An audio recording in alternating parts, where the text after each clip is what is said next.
Let's see. We're live on here. Test, test, test. Check, check, check. Check, check, check. Testing, testing, testing. Looks good. We're just going to jump straight in. Welcome to the Blue Reeds Podcast, episode number 326. I'm Adrian. That's Kels, and David is taking a little bit of break today, so we're just rocking this this duo here. We got our duo going on. How you been? Not too bad, man. Feeling good. Hell yeah. I was in a weird, like, very exhausted mood in the morning. Had Comic-Con. Did Spider-Punk all weekend, which has not happened. It's like I'll do maybe like a Halloween double day, like back to back, but never did a whole weekend of cons. And every con that I've gone to is him. It's been like only a couple hours I would do that. And I was like there all day. I think Friday was a couple hours. Sunday was like maybe 4 to 5 hours, and then Saturday was the big one where it was like maybe in total probably 11 hours, but I cut out in the middle to go to like Chili's and get some food and stuff because I was like, yeah, because I can't drink water or anything either. So I'm like, yeah, I need a break. But yeah, no, that was triple dipper. What was that? Oh yeah, hell yeah, dude. Except food's so I would always go there and get the smokehouse stack combo. It was like a 3. Yeah. Dude, it's like $27 now. I'm like, holy shit. That shit was like At Chili's? yeah, it was like $20, I swear, when I was getting that shit like last year. $27 is crazy. Like it's still a lot of food for sure, and it's still a good plate, but $27, like I'm not trying to spend like that. We're trying to teeter, like the whole point was like Applebee's and Chili's were the cheaper alternative at this point to like fast food, right? Everyone's like, look at that, but now it's like, dude, come on, that's insanity.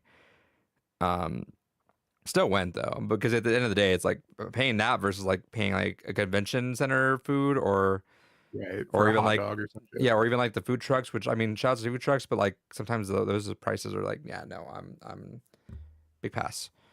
So I mean, like ultimately is whatever. Plus, I wanted to get away for a little bit, you know, like take the helmet off and just breathe and not have to think about things. But dude, I had to have taken like, I was like telling the girlfriend because she plays my photographer essentially. When I went up, she'll take pictures, and it's like 50 pictures. She's like, you probably got over 100 at this point. Like you're lowballing that. I'm like, yeah, I got stopped a lot. There was a really sick Mojo Jojo though one that was fucking awesome though.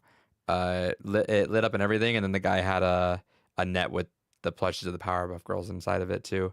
I'm like, all right, that's sick. Yeah, that one got second place at the cosplay contest.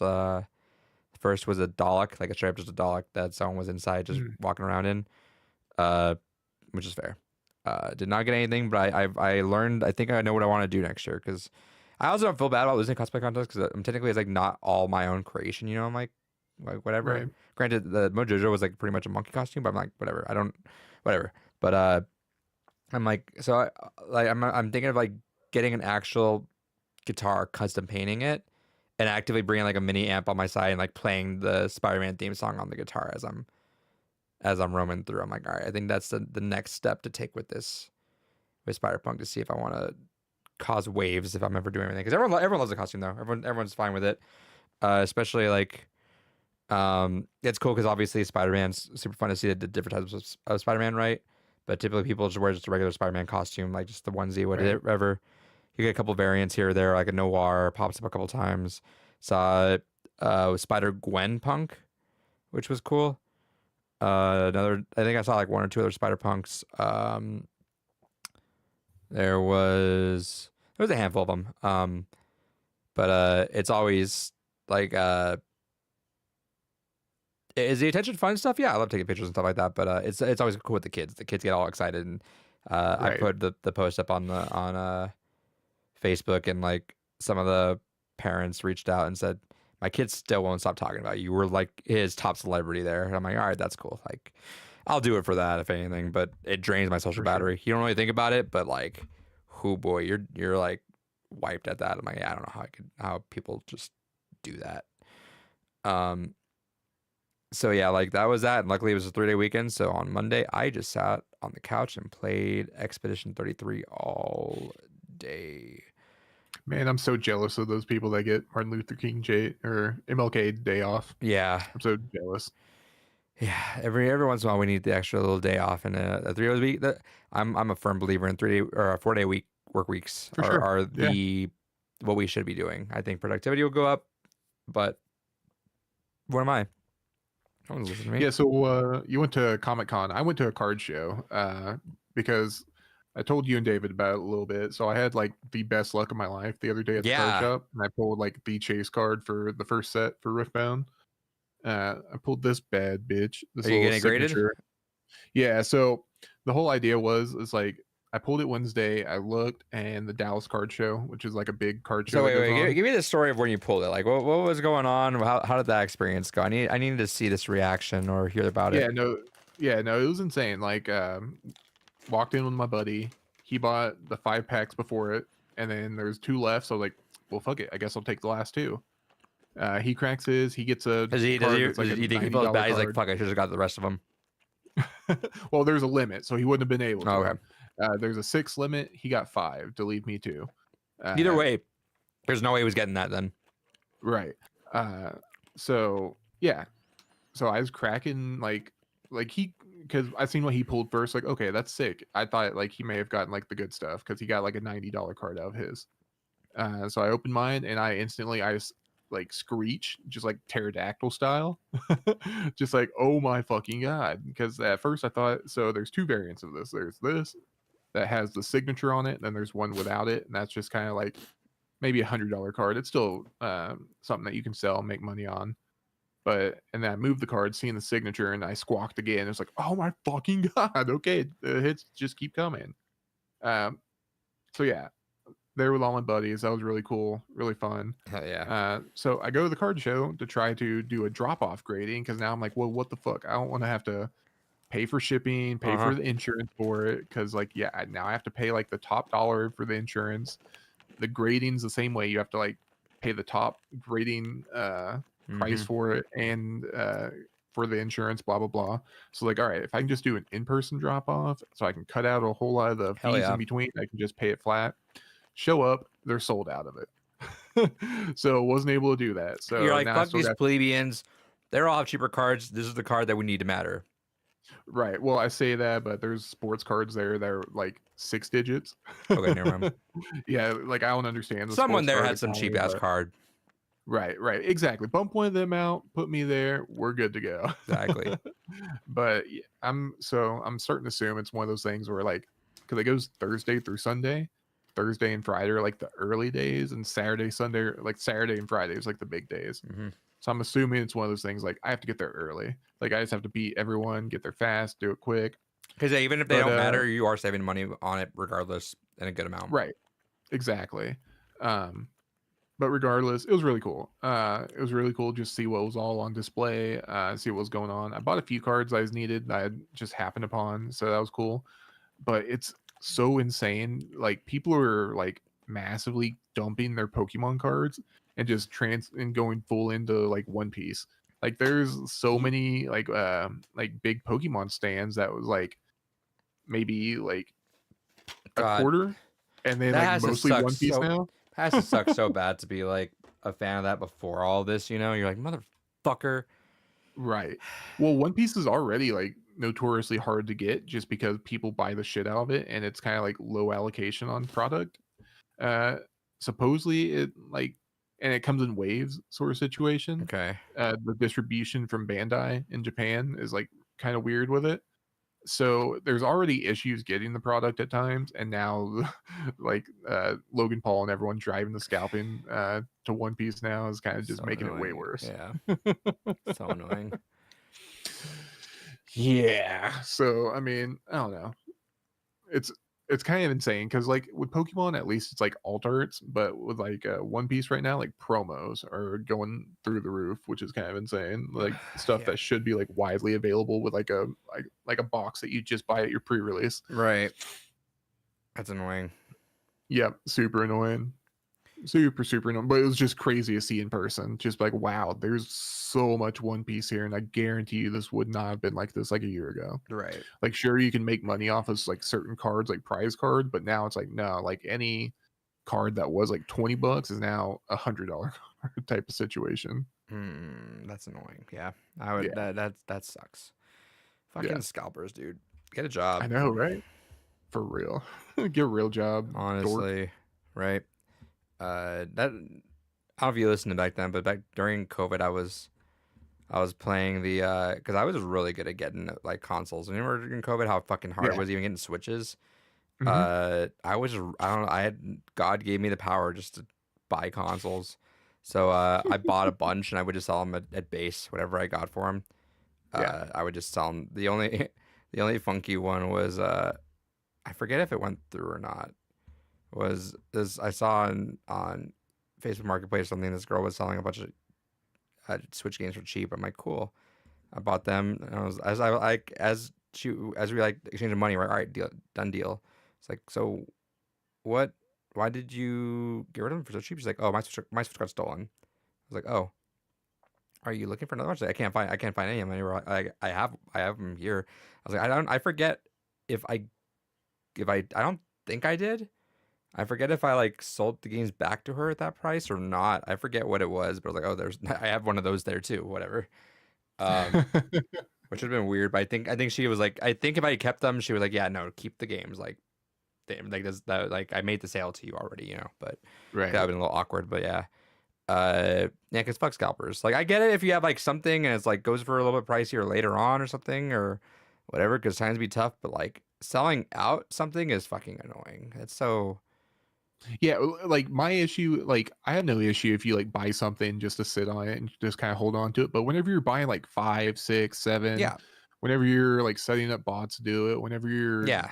doing all this crazy shit, that's whenever it's an issue. It's not like you holding on to a keepsake type of Yeah, and situation. I'm gonna victim blame. Don't if you're buying from scalpers, you're the issue too. There was Oh, like for sure. one guy I saw on I think Facebook it was where it was like whatever, like you guys can play about scalpers, but I mean I get my stuff at an easy cost. It's worth it. I'm like, you're paying more than you need to. He's like, yeah, but I mean, it's hard to get otherwise. I'm like, they're the reason it's hard to get otherwise. You can have it Right. at availability and without the hike up in price. Like, it's not like yeah, okay, you can get it fucking like DoorDash to you, I guess, at that point. But it's like, you're paying people to keep doing this shit to you. It's so weird to me. Like, It's so weird. I don't know, dude. It's it's just it's mind boggling.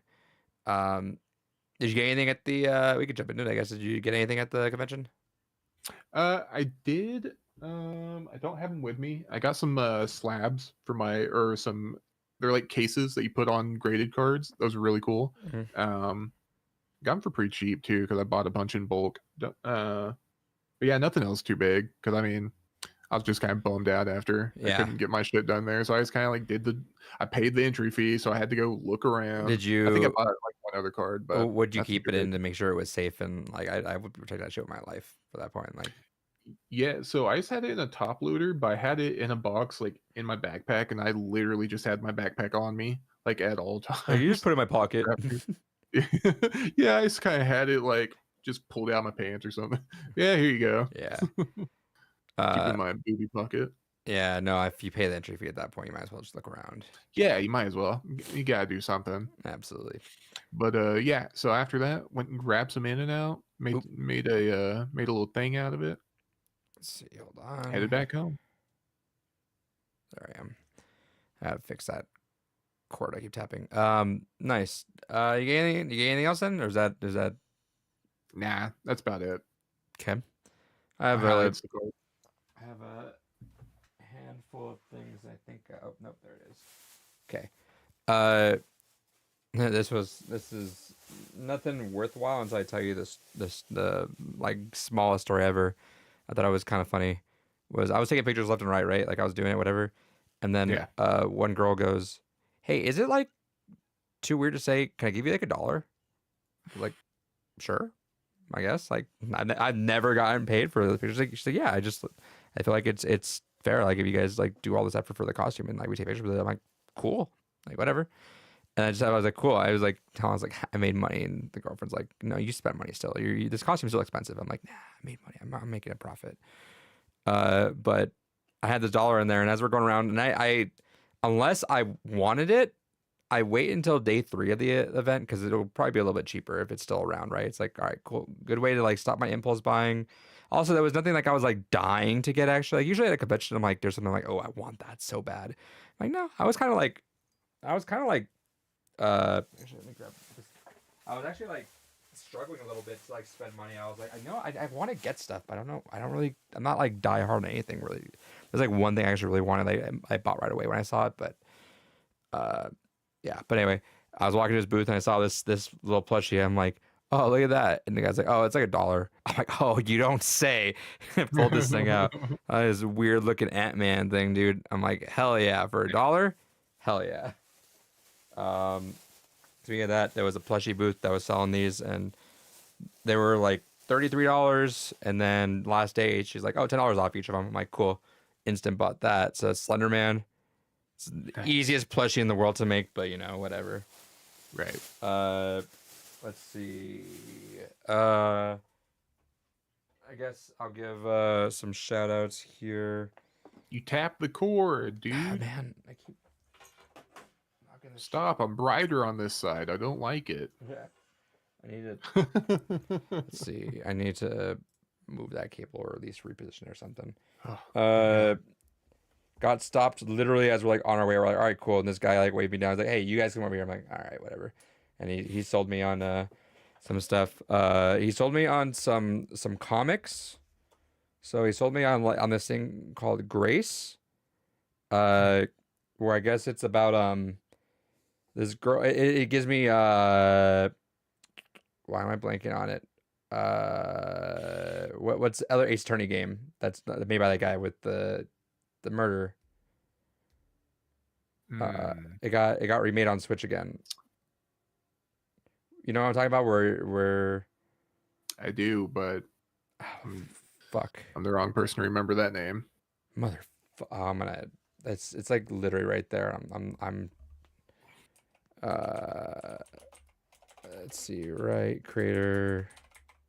This is what happens when we don't have David here. He's supposed to know all this weeb shit. Oh, I want to remember it because it's like on the tip of my tongue there.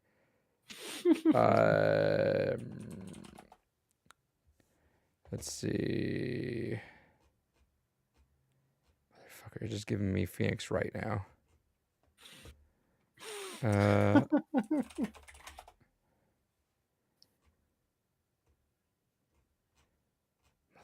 just tell me this fucking game's name. I don't know what to write for it right now.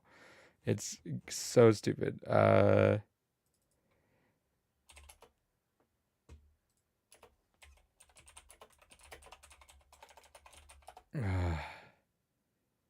No, stop giving me. Stop telling me Phoenix Wright. I get it. Fuck. Lizard. Solve your own murder. 4 minutes. Switch. Why am I blanking on this? Oh my god. Ghost Trick, motherfucker. Oh, okay. It's giving me Ghost Trick vibes. I guess she's got murdered. Has to solve her own murder, but I guess to stay alive each day she has to kill someone else. I was like, all right, that sounds cool. I'm in. He threw in a couple of other ones just because we stood there talking to him for a while.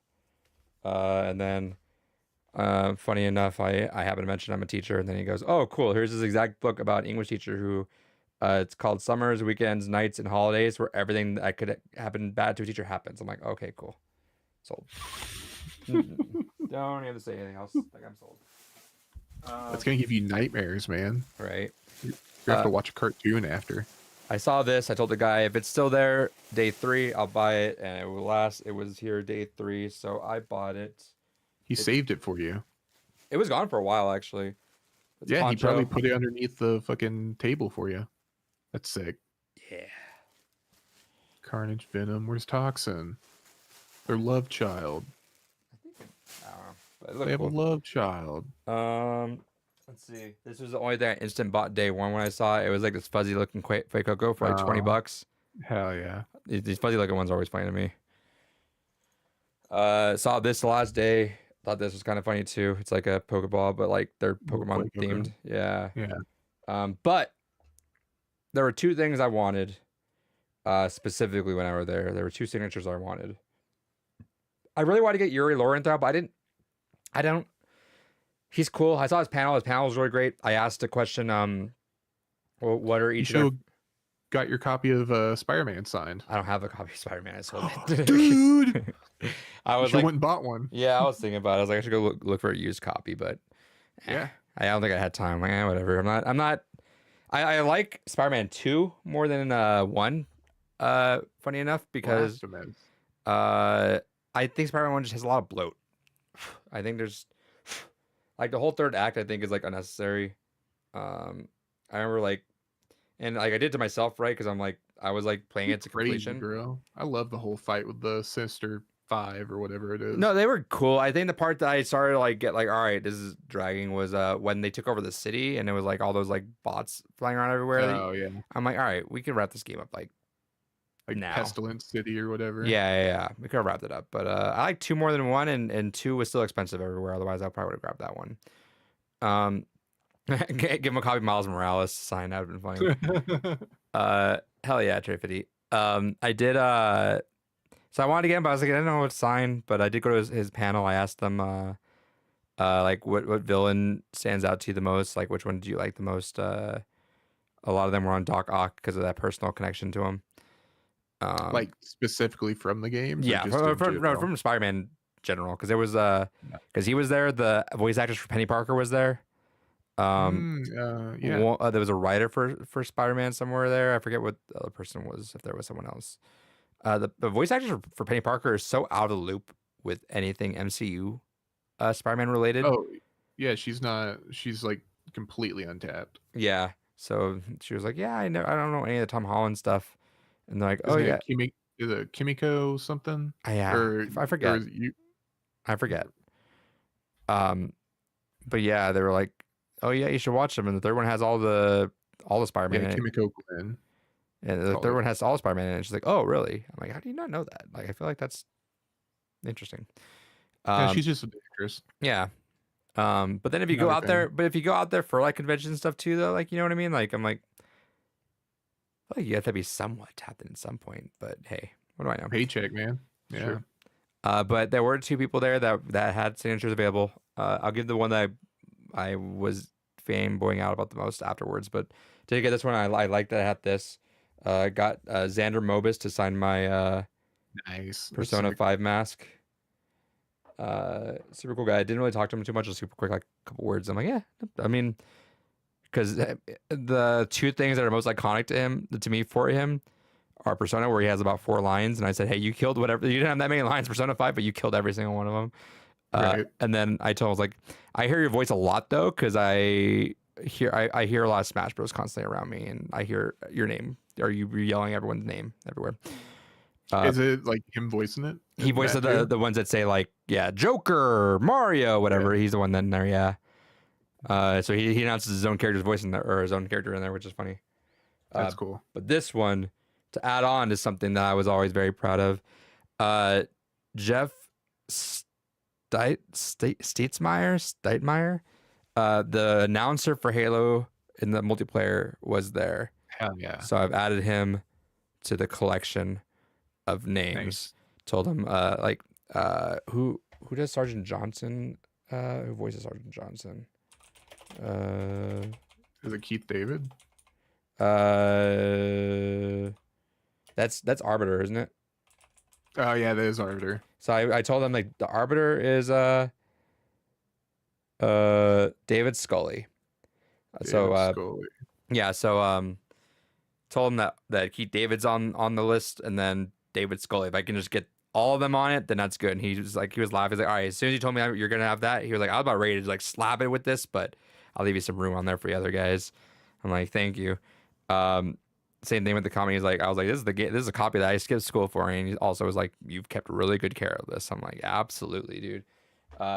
He talked to us for a while.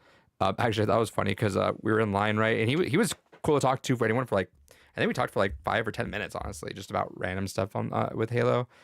Had a panel as well, which was super cool. But since he was talking, and there was not really a line. It was like maybe 3 people ahead. So he was going through as we were waiting in line and purchased the thing. The guy was like looking, and I had Spider-Punk, so I wasn't able to hear perfectly. So the guy's just like kind of making small talk with us while we're waiting for him to talk, and the guy taking the purchase is like, so you guys ever do a lasso challenge? And I wasn't paying attention. I was kind of like looking at the art, and I didn't hear. And then my girlfriend's like, "What? The lasso challenge?" She's like, "What?" And I'm like, "Oh no, she doesn't understand what that is." I have tried a few times, but there was like a couple times where they would like talk to her like, "Oh, you understand what we're saying, right?" And she's like, No, I'm here with him. "Yeah." That's my wife. Yeah. So like we're talking to Jeff, and he was talking about the stuff that he was in, or I forget if it was stuff that he was in or people that he knew, and he was saying all these things that are I'm listening to, and then at one point he mentions Legally Blonde, and she's like, "Oh yeah, I know that one. Yeah, I got it now." Oh yeah, there you Yeah. go.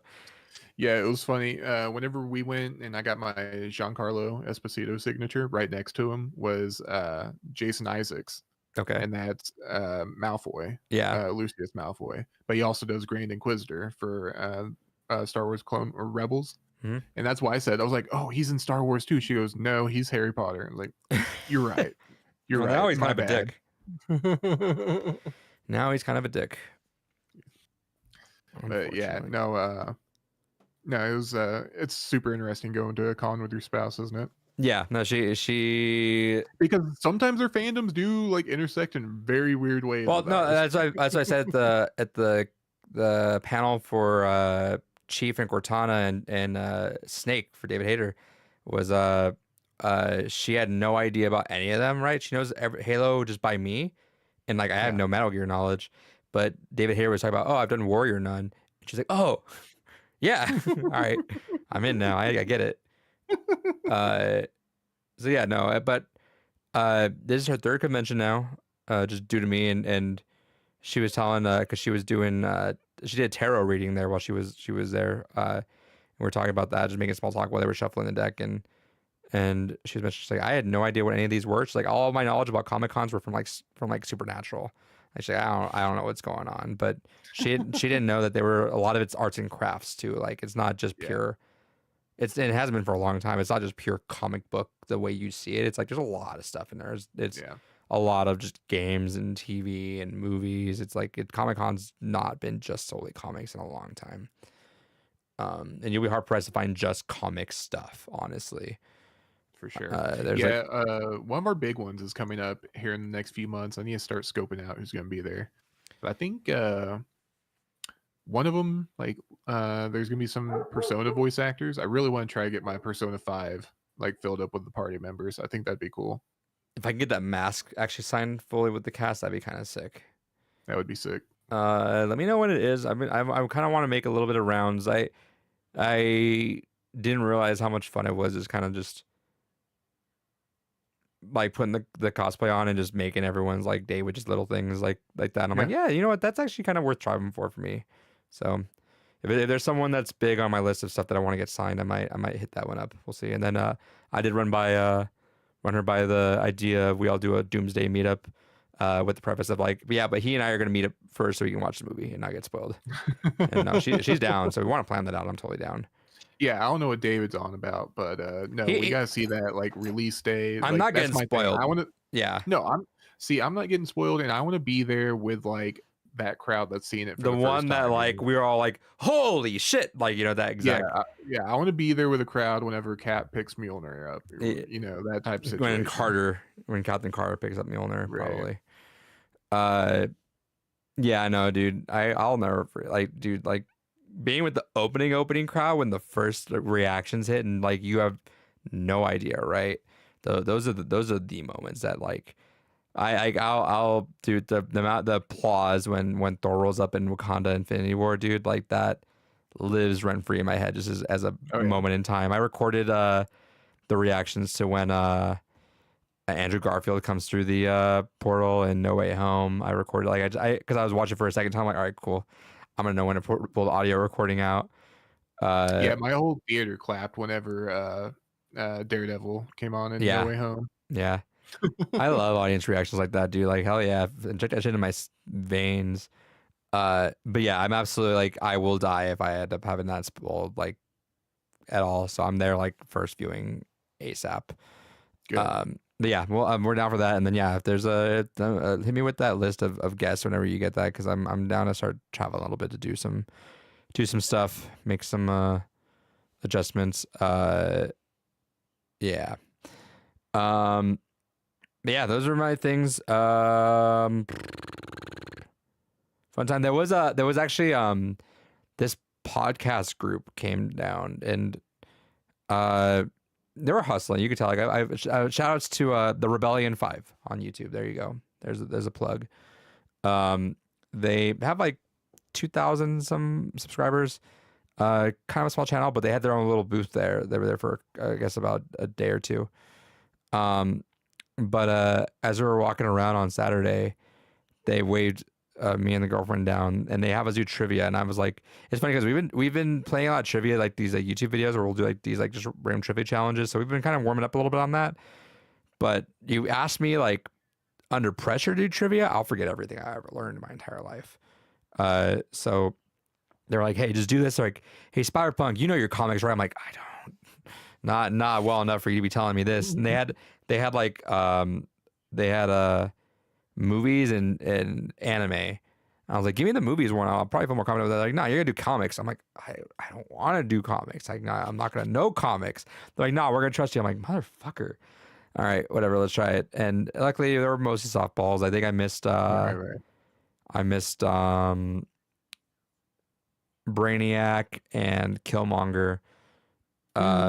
Through the comics, I was able to guess everyone else just fine.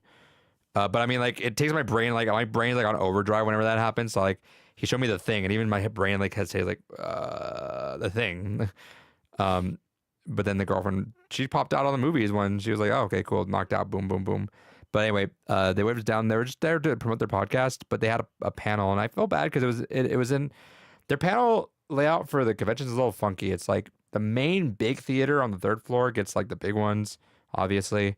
There's like one floor on the bottom floor where it's like it's like a glass room, which gets like the medium tier ones, which I think, to be fair, should have been the Spider-Man one because that one was a pretty filled one and people were kind of waiting to get in. They couldn't fit it.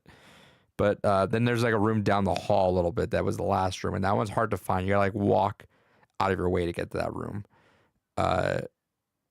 So I was getting like lost trying to look for that.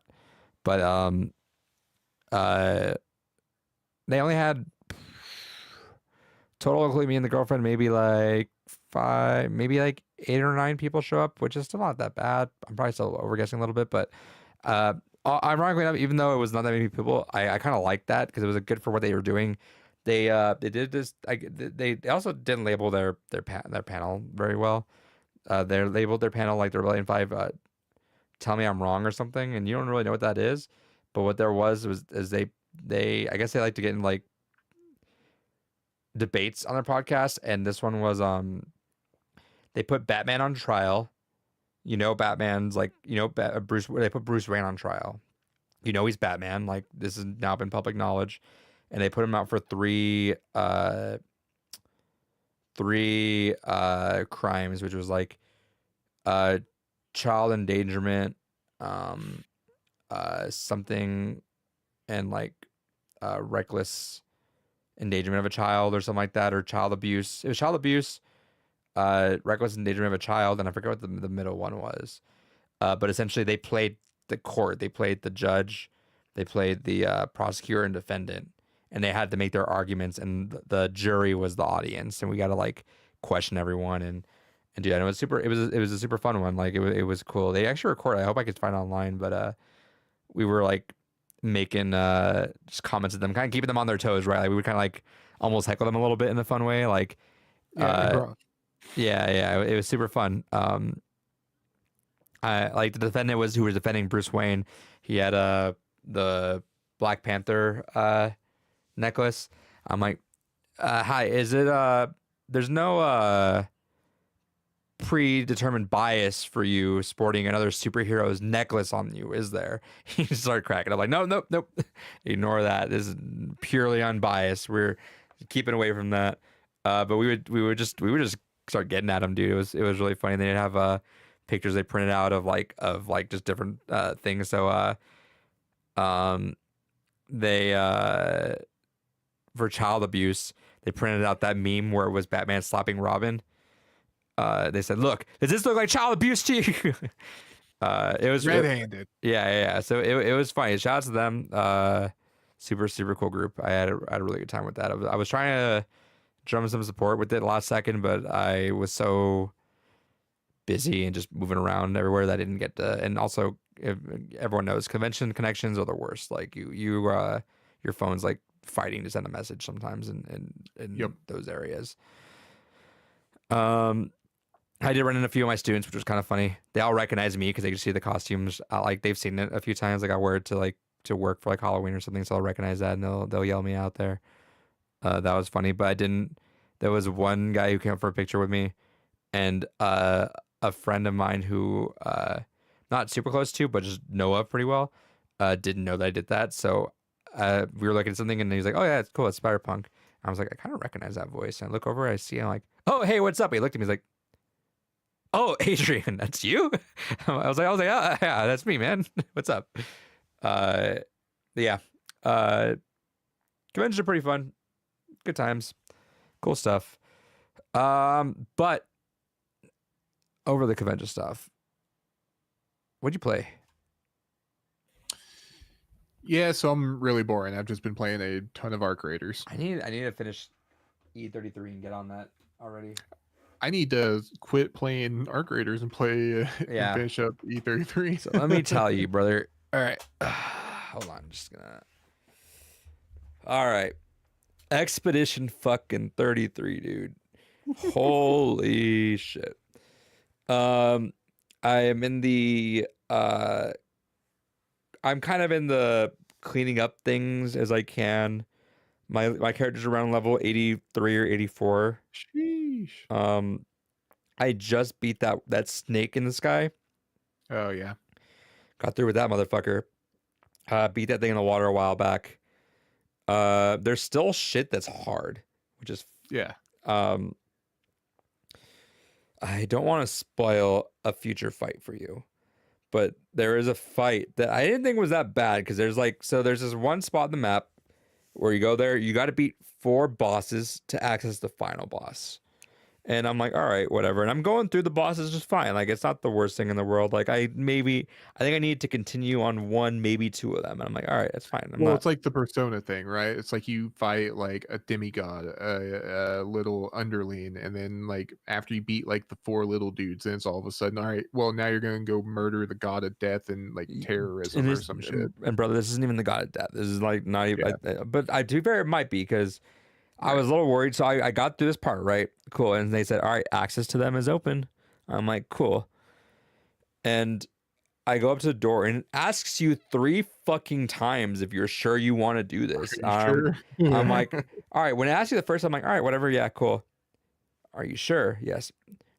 Are you positive? I'm like, all right, something's going to be fucked up right here. It's either that or it's a meme. And I'm like, then this game is not the type to like joke too much. Granted, like I did have to fight that motherfucker bouncer guy again. So shout out to that. You do have to fight him for a second time later on. Not have to, but you see him again. Right. But I was like, all right, whatever. And then I fucking open it up. Hold on, 1 sec.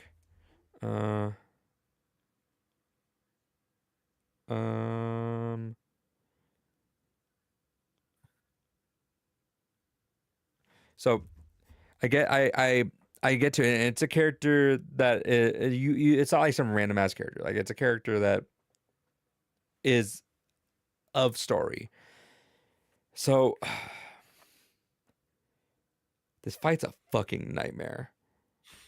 That's how I feel about like half the fights right now. It's just like escalating nightmare scale. Let me tell you about this fight really quick. This fight is like a mashup of different enemies that you have to figure out. So it's like they're gonna summon this, and it gives you like 3 different enemies that you have to just know the timing for. If you get hit once, obviously you miss the parry. If you miss the parry, they regain 500,000 health. Yeah. So you have to constantly parry. If You do not. If you miss parries, they get the health back. It's a fucking nightmare. And I was like grinding this shit, and I'm like finally getting through. And you could cheese a little bit of it. There's like some, you know, eventually, and that's cool about E33, right? Is you can find some combinations that you can cheese some shit sometimes. Um, and I know there's a way to cheese even more on the thing that I'm thinking of, but I'm Which that kind of like brings me to something I was wanting to ask too, because you said you were getting kind of overwhelmed with like the Pictos and stuff like that. Did you ever find like a groove with it, or did you find one that just kind of carried you oh through yeah, the oh game? dude, I found my groove. There is one called Cheater. Have you heard about that one yet? What does it do specifically? I don't remember the You get to play names. twice. Oh yeah. Um, Yeah, because you can really spam that one with like Verso, because there's another one where you essentially get a second turn after you melee.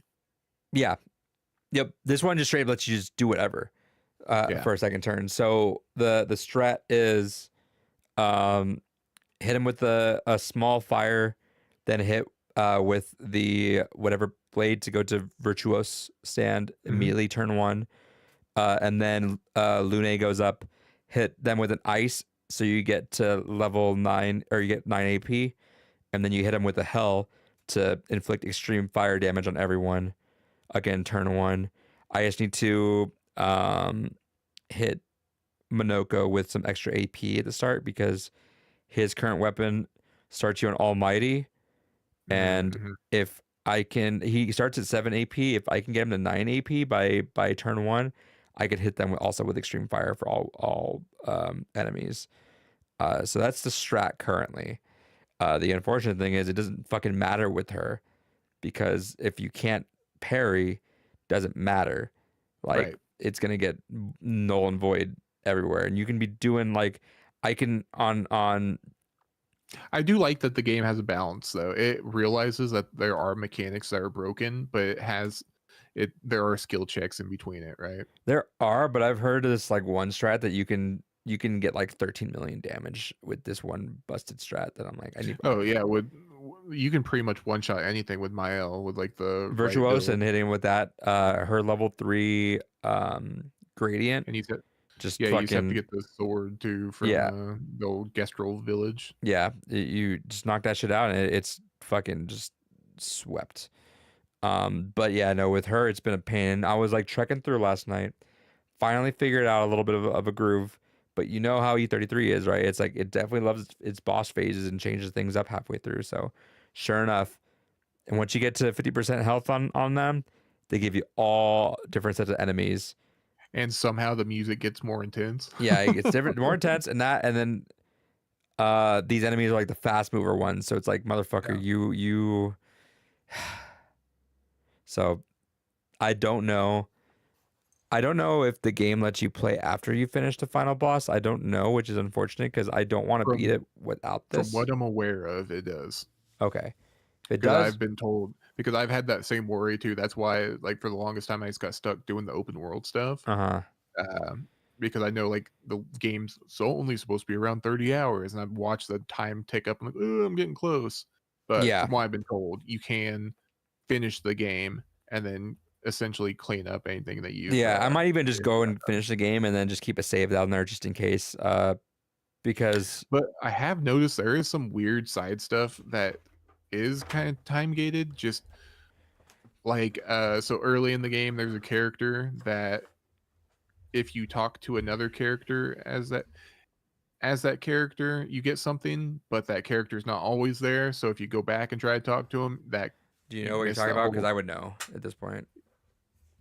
Uh, well, it's for anyone. Okay, so Gustav, Uh-huh. there's a you get a mission from a Gestrel to bring him back something, and if you come back post Gustav, you can't finish that mission out. Oh. That type of thing. So I don't know if like there's more of that happens. Yeah, I don't think so. Um Yeah, I yeah, that's kind of annoying. I do because yeah. there's one specifically. The Gestrel asked for like explosive powder, and I never did it. And then I went through Act 1, and I just so happened to find a bunch down there during that whole slog. So I went back, and the guest role was like, "Oh, where's that other guy at?" I'm like, "Brother." Yeah. Um. Yeah. No, there is the only thing I know that you get fucked on is if you kill the white axons Mm-hmm. ahead of time and don't leave 'em, like if you get rewarded crazy apparently if you like do whatever it is that helps them and then leave them until this certain part. I think I fucked that one up already because I think it lets you beat maybe one and then it fucks and then it cancels it afterwards. And I think I might have beaten two. I can't remember. Um, so I might have screwed that one out of myself. Uh, but yeah, no, Dude, you're gonna get the bad ending now. yeah.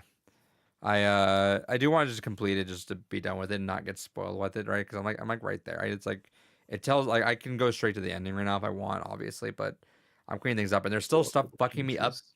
I'm level 80 fucking 4. I'm still getting my ass kicked by certain things, which is crazy to me because I'm like, there's not much more left of this, brother. Like, I have 15 more levels and I'm maxed out. Like, how much more can you be throwing at me to fuck things up? But yeah, I'm close to cleaning it up. There's not much more left I can imagine.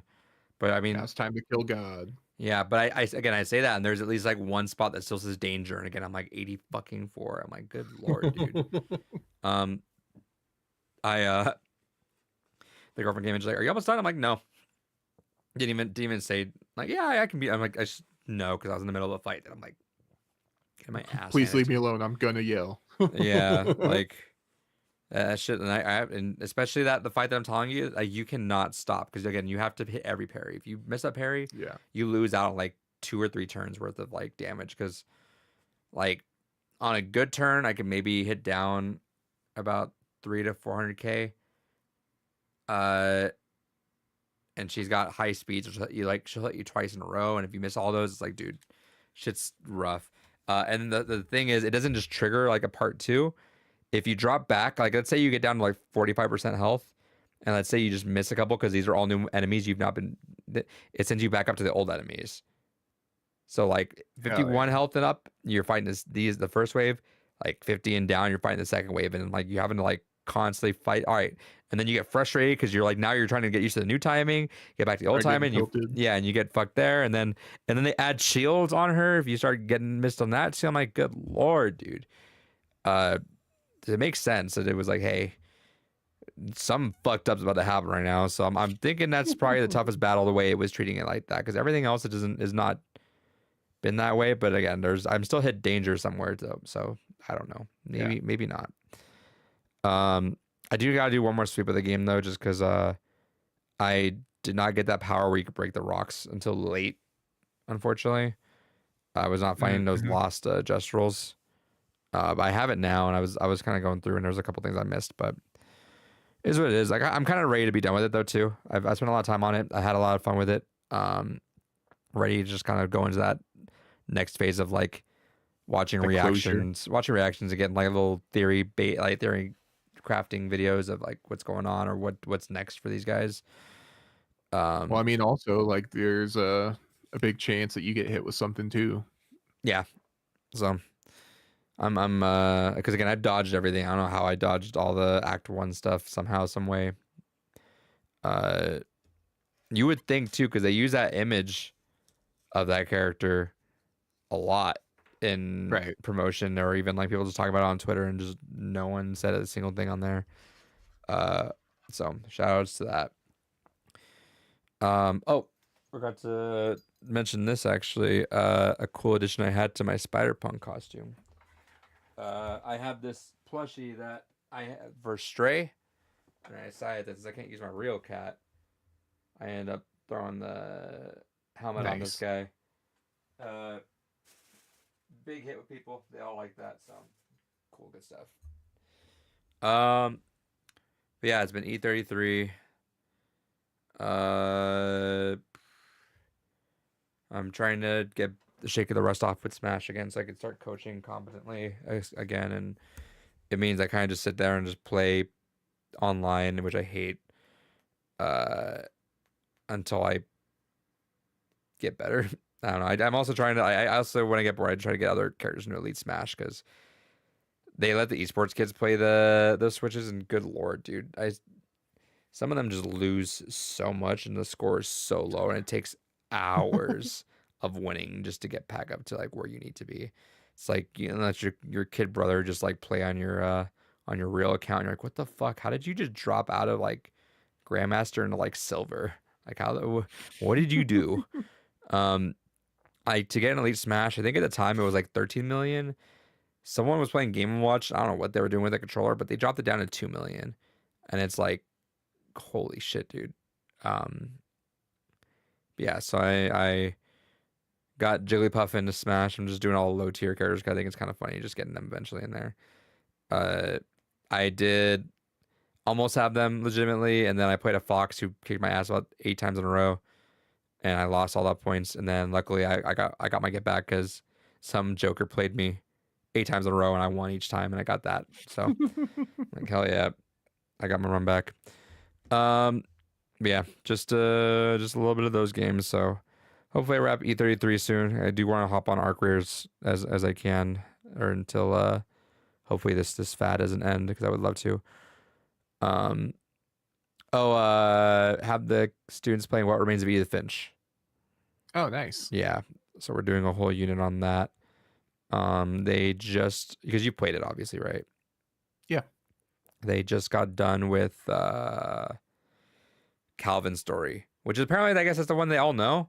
Like none of them understand the like know of the game, but they all know the swing part. Mm-hmm. Which I'm like, I don't know Has that how. just been like memed or I something, don't or know if is it's it a been TikTok memed. thing? I don't know, but like two of the students trying to like, oh, I know this game. I'm like, oh, all right. I've heard that before too. I'm like, I keep forgetting that you guys just know about this part. I'm not sure why. Maybe I mean it's kind of a short and prominent one, I guess. So I guess it kind of makes sense. Maybe they have Um, a comfort YouTuber that played it. yeah. Um, but yeah, no. Their reactions to Molly is always kind of funny because they're like, what the fuck is going on? I'm like, yeah, that. Just wait till you get the rest of the stories. Um, yeah. That said, and let's dig into this new stuff. What was the one that you had on there for High Guard? Oh yeah, so supposedly Highguard didn't pay for their spot in the show. Like at all, or you mean pay for like being last? So I think the story is like they didn't pay at all. Like Jeff Keighley just liked the game and threw him in. I if that's the case, I would not be sharing that detail if I was Jeff Keighley. Yeah, so the thing is, like on top of that, like they also didn't know it was gonna be like the last trailer because supposedly the thing is like there was another trailer that got pulled. That makes a lot of Like no one, sense. like no one knows what it was, but like Who there's all sorts of speculation, you know? is that confirmed that something got pulled? Yeah. Who said that? Let me try to pull up the actual article.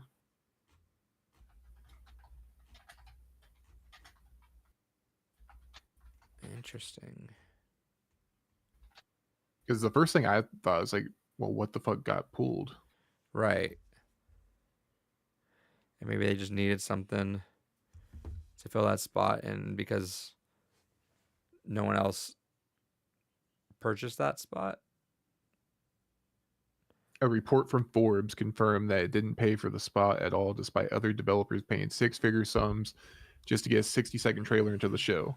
Forbes explained, reportedly, showrunner Jeff Keighley just really liked the game and offered it to them. I would not be saying that if I was Jeff Keighley, or I'd Yeah. be making sure that was under NDA because that's that pissed me off kind of if I was like paying 6 figures to get into the show, and he's like, oh no, if he just likes your game, he'll get you in. Yeah, it says the free spot, which theoretically should have been a huge marketing boost, has now handed it an uphill battle to win people over. That's true. Yeah, I mean it did, but I did say so. What would it say about this dropped trailer? For which one? You said that it confirmed that something was dropped in favors at the beginning of that. Oh, and um, let me see.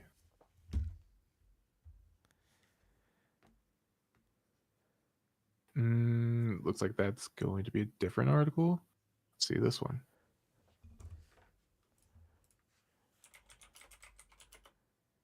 Oh, actually, I got a Halo thing to mention in a second as well.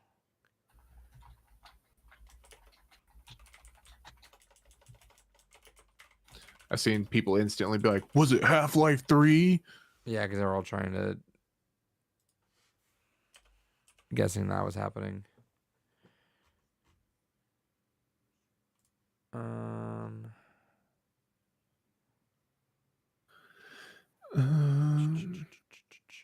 Okay, so a person on Twitter said this. Okay, so let's see. Someone on Twitter said, "Have learned that Highguard did not actually pay for that Game Awards finale spot. Was just a show putting it there." And someone responded back, "I've heard it was not the original plan. The original game got delayed and they didn't put it up. So Jeff asked them if they wanted the final slot, and they said yes. So yeah, Jeff thought they were going to put last, but still left the decision up to them." And also, and like, I guess through all this, it's come out to like the devs behind Phantom Blade Zero or whatever it is coming out. Like, they didn't actually know when the trailer was going to be coming, like in the lineup. Interesting. Like, they just knew, like, they paid for a spot, it'd be in the show. Interesting. So that also makes me wonder, like, how's this all like sort of ordered? 6 figures for a fucking trailer though, and how much trailers they put on, dude. That's Right. Keely's a rich boy, dude. And the fact that you put a free one at the end, that's kind of crazy to You me. might have just fucked up a bit of your goodwill or money thing there, because yeah, I don't know. I wouldn't. I'd be kind of pressed about that, honestly. Oh, yeah. Yeah. I mean, I mean, not that I minded. Highguard looked cool, and I'm on the other side of the spectrum. I understand it, but I get what's up, Gore. Yeah, I'd probably check it out. I mean, like, it's free, so I mean, of course, it has the free buff. It was right? just, but it wasn't it nice to like not have a game show there that you're like, oh, I'll see this in 7 years. You know what I mean? Like, I don't Yeah, know. and that was the big thing with Apex, right? It's like people are coping with this game too. Like, oh, it'll be shadow dropped. Like, well, this one's not shadow dropped. We know it's coming out. Yeah. And have heard nothing since. Yeah. Just shadow drop it if you're gonna do that. So, side tangent. When I was talking to Jeff about the Halo stuff, he Keely? mentioned that 343 was originally trying to recast Chief. Yeah, I think that was a thing, right? Like, we knew that. I forget if I did, but I guess they went through it. They had a bunch of the recordings, like I guess test recordings, and I was like, "Oh, that's great. This isn't Halo though." And they were like, "All right, let's go get Steve Downs again." Right. Well, it's like they all the time try to replace like Peter Weller and stuff like that. Yeah. Or, just like notable voice actors. Like, you just can't do it. Yeah. So that didn't work out for them. I don't remember that. Like, I feel like I remember that, but I don't. But hearing that, yeah, the whole part of like, yeah, they tested and it was fine, but yeah, everyone responded back, "This isn't Halo though." And I was like, Right. all right, cool. Then I guess, I mean, that's should be told.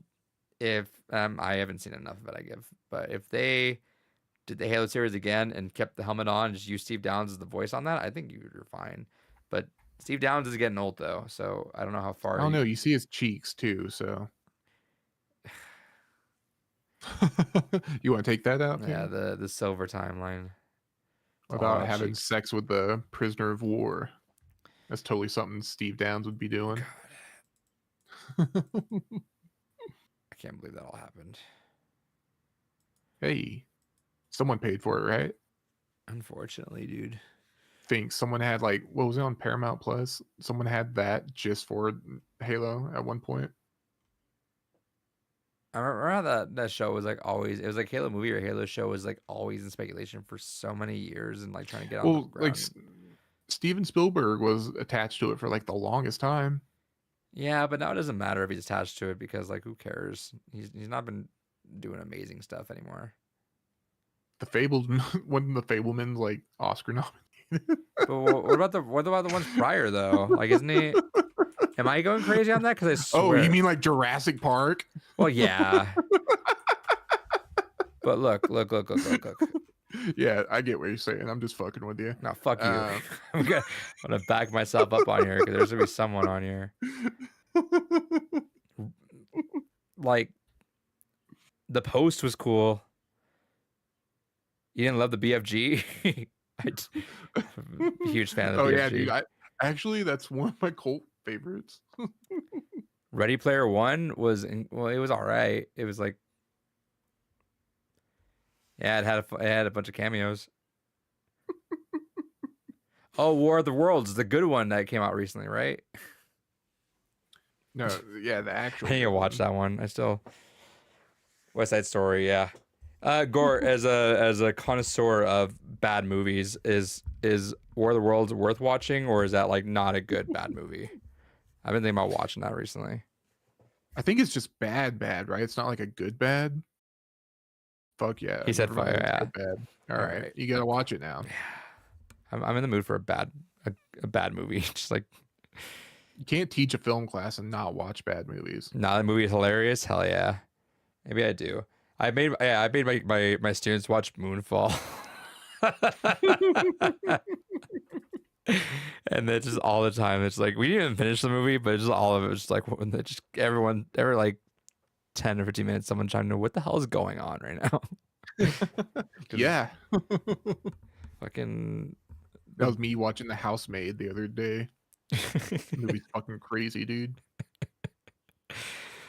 Did you watch 28 Years Later yet? No, I need to. Yeah, same. I really want to see it. I'll probably catch it this weekend. Yeah, because I want to watch that. I want to watch Primal. Oh, dude. I need to watch the new season of Primal too, or the new episode. No, not the movie. Or am I thinking Oh. of something different? Primate? Yes, Primal is a Primate is the TV Samurai show. Jack one. Yeah. Yeah, Primate, I think it was. Need to watch that. The movie looks so crazy. Yeah. First thing I thought is like, this is gonna have like a whole new generation of people that are like just deathly like afraid of chimpanzees. Silent Hill comes out this week. Oh, I thought I seen something about it being out in China and people were like having like surprised it was actually pretty decent. God, thank God. We need a win on that front, dude. We need that Silent Hill movie win, dude. Watch, I it'll saw it just get already. not You saw man. Silent Hill Primate already? or Silent Hill. Hell yeah, dude. If it's Silent Hill, then hell yeah. I mean, any of that. 20 years later too. I'm hearing good things. I heard it did terrible, unfortunately. Really? Yeah. I wonder if that's due to the other one. Gore said, "Yeah, I got it early. Keep expectations in check." Hell yeah. Well, I have no Okay. expectation, so perfect. Yeah. As I kinda long as it's expect it to not be shit, dog I'm shit. happy. Yeah. Yeah, I'm expecting it to be shit.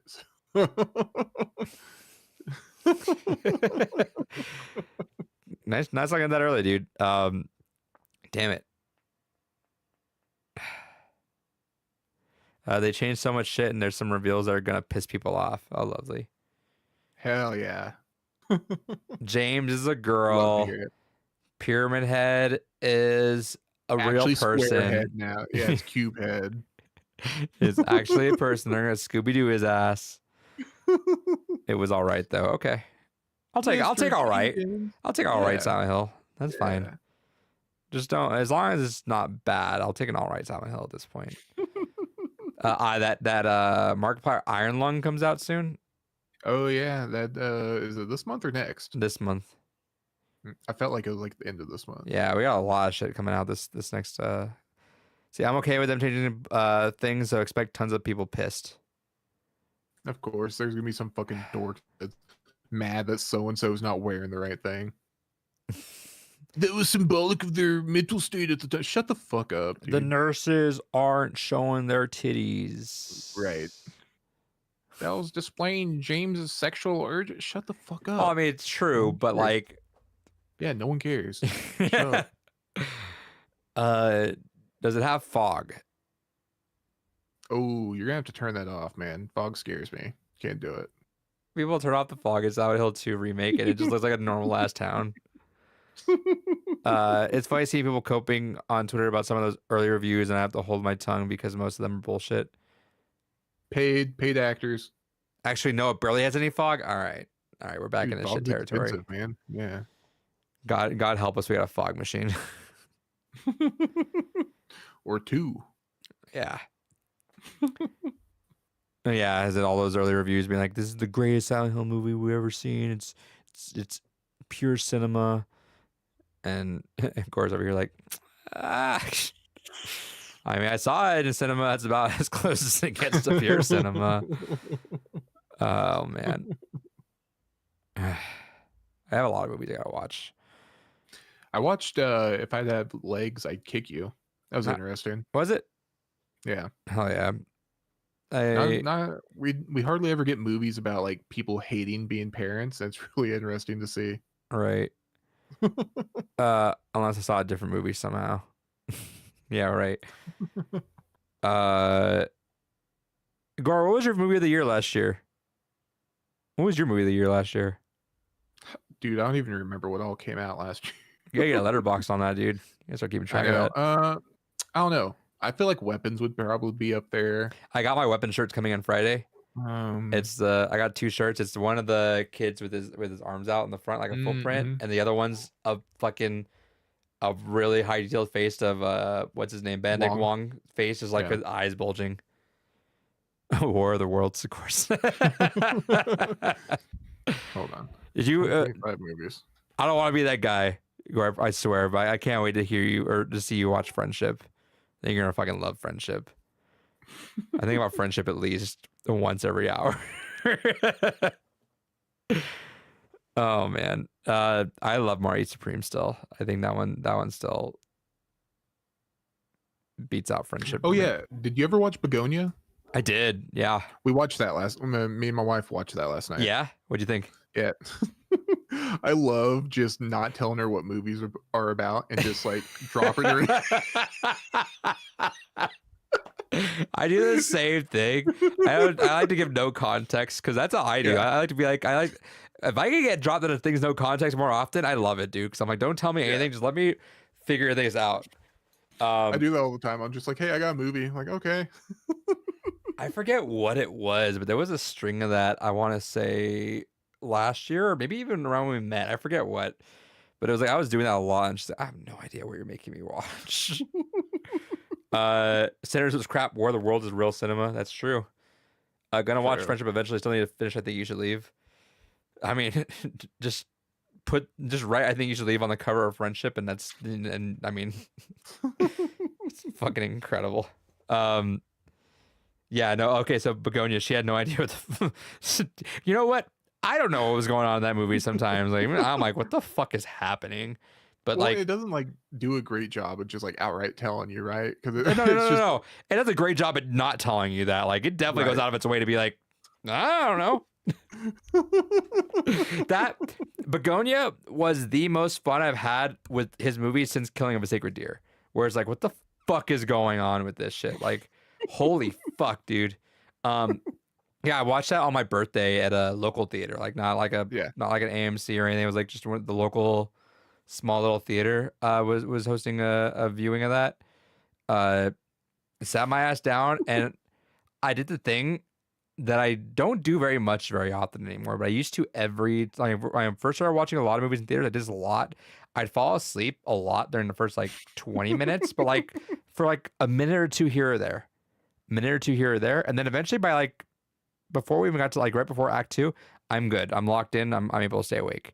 That's like the ADHD popping out. Like, yeah, like it's beginnings are always hard, but I got better at that.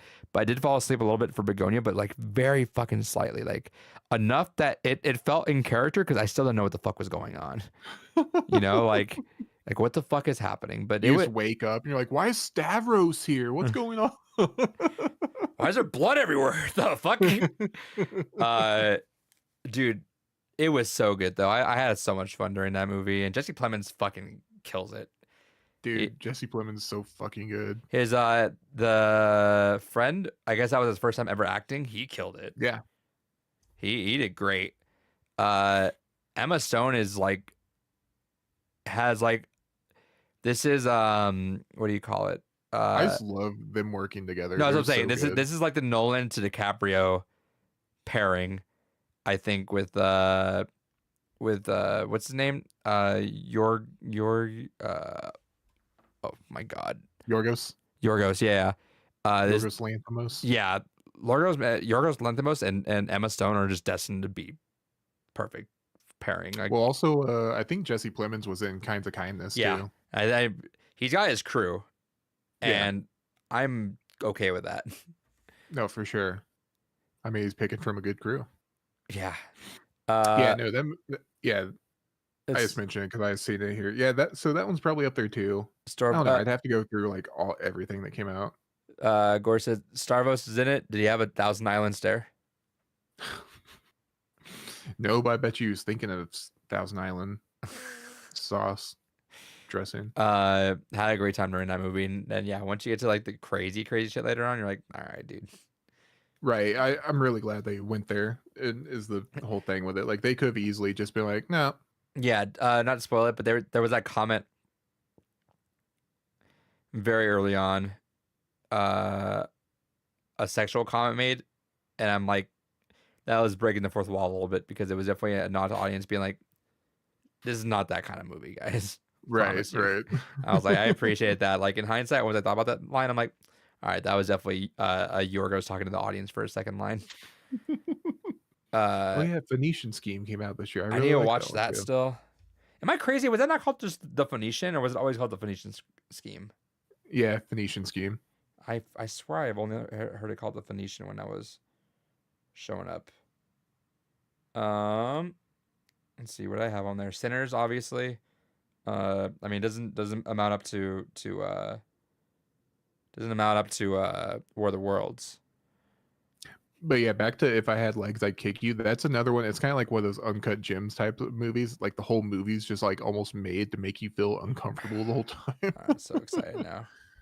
Like Excited the to watch movie's like that. so like claustrophobic and just nerve wracking. Gore fact number 27. Gore will appear in a future Blue Rupees episode. Not if we end the podcast now. This is the final episode. We already got rid of David. Yeah, we're cutting our ends. Yeah. We're good. The We're on the long spree, brother. the long walk is up there still with my favorites. Yeah, I think it's probably up there for me too. That was really good. Oh Hi. I like that one a lot.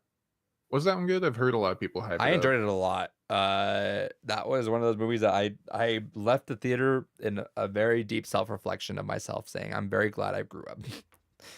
I'll check it out. It's one of those that it could be two very different movies depending on what perspective you're looking at it from, and Mhm. it's a good way to gauge who you are as a person. Mm. Let's see, Eternity I actually liked a lot still. I like Sorry Baby. F1 I love this because I watched 40X. Like I like Right. literally. I was about to say, was that more the experience or Yeah, the I actual can't. I movie? mean, I can't differentiate it because I don't know if I'm gonna watch that movie again. I kind of don't ever want to watch that movie again because it was an incredible experience. Well, it's kind of like the Avatar effect, right? It's like, wow, you're so wrapped up in the moment, but then you're like, yeah, I probably won't watch that again. No, I bag. He's on last episode. David just took a week off because he's got some stuff going on. We're going all the way, baby, until one of us dies. Or until all of us. Which I mean, well, it could happen. I guess this could be the last episode. You never know. Just never know. Did you ever watch Perfect Neighbor on Netflix? No, but I talked to my wife about it. She did. She talked my ear off as soon as I mentioned it. She watched it already? Yeah. Oh yeah. She's a pro. She's already seen all that shit. You need to watch that then, because holy fuck, dude. Fucking hate that movie, but love it. Hate the movie. Hate the movie's premise, but actually love the movie. Yeah. I was not the biggest fan of One Battle After Another. Like I liked it. Like it's still very good. Like I it's at my upper number 14 on my list. I could I haven't probably watched bump it it up a yet little either. bit. I need to watch it. I'd probably bump it up a little bit more actually, but I think it was a little I'm bit just too not long. a big PTA guy. Yeah, and that's my other thing. It went on for like an extra like just it overstayed its welcome, I think, a little bit. Like I was like enjoying it, but I'm like, all right, we can start cutting it. Wrap it up. Yeah. It kind of gave me vibes of that Demon Slayer movie where I'm like, all right, this is gonna end now, right? Right? It's over. We done? Ooh. The worst movie I saw So Demon was Slayer is not in your top. Unfortunately, I didn't even rank it because I fell asleep for so much that movie and didn't understand what the fuck was going on. I'm like, it doesn't deserve a ranking. Like I'd be doing it a service, honestly. You like Chainsaw Man? That should be up there for you. Yeah, yeah, I think that's probably be up. It'd probably make top 5. Hell yeah. I need to the worst movies I saw. Hurry Up Tomorrow, that weekend movie. Oh yeah. The one that like the weekend woke up one day, it's like I want to make an A24 movie, and Right. he tried his very best. Of course, the Chainsaw Man is number one. Hell yeah. Oh yeah. House on Eden is down there, bottom two. That was the one that the TikToker made I a hadn't even movie, heard and of that, I but you say sorry. I said I hadn't even heard of that one, but I just see it in this list. It looks like dog shit. Yeah. Uh, the girlfriend knew some of them. She said she does not watch them, but she's like knew of them. She's like, all right, let's go watch them. I'm like, Right, all right. right, It's like give me the money and I'd make the movie for you and I'd do better with it. Like that movie gave me motion sickness. Unironically, not being silly, it gave me motion sickness because Yeah. for whatever reason they thought it'd be really cool to like switch cameras every once in a while to like do these funny like Right. little like stylistic choices. I'm like, that was dumb.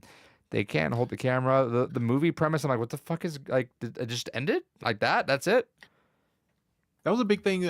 Like it wasn't quite motion sickness, but with Avatar 3, it kept pissing me off. He kept changing the fucking frame rate like mid scene. What the I fuck? was like, why the fuck are you doing this? Like it was noticeable too. It's like, whoa, everything's like so smooth now. Like what the fuck's happening? What movie fucked with the frame rate that they wanted to do that? That was I forget there. It was Spider-Man.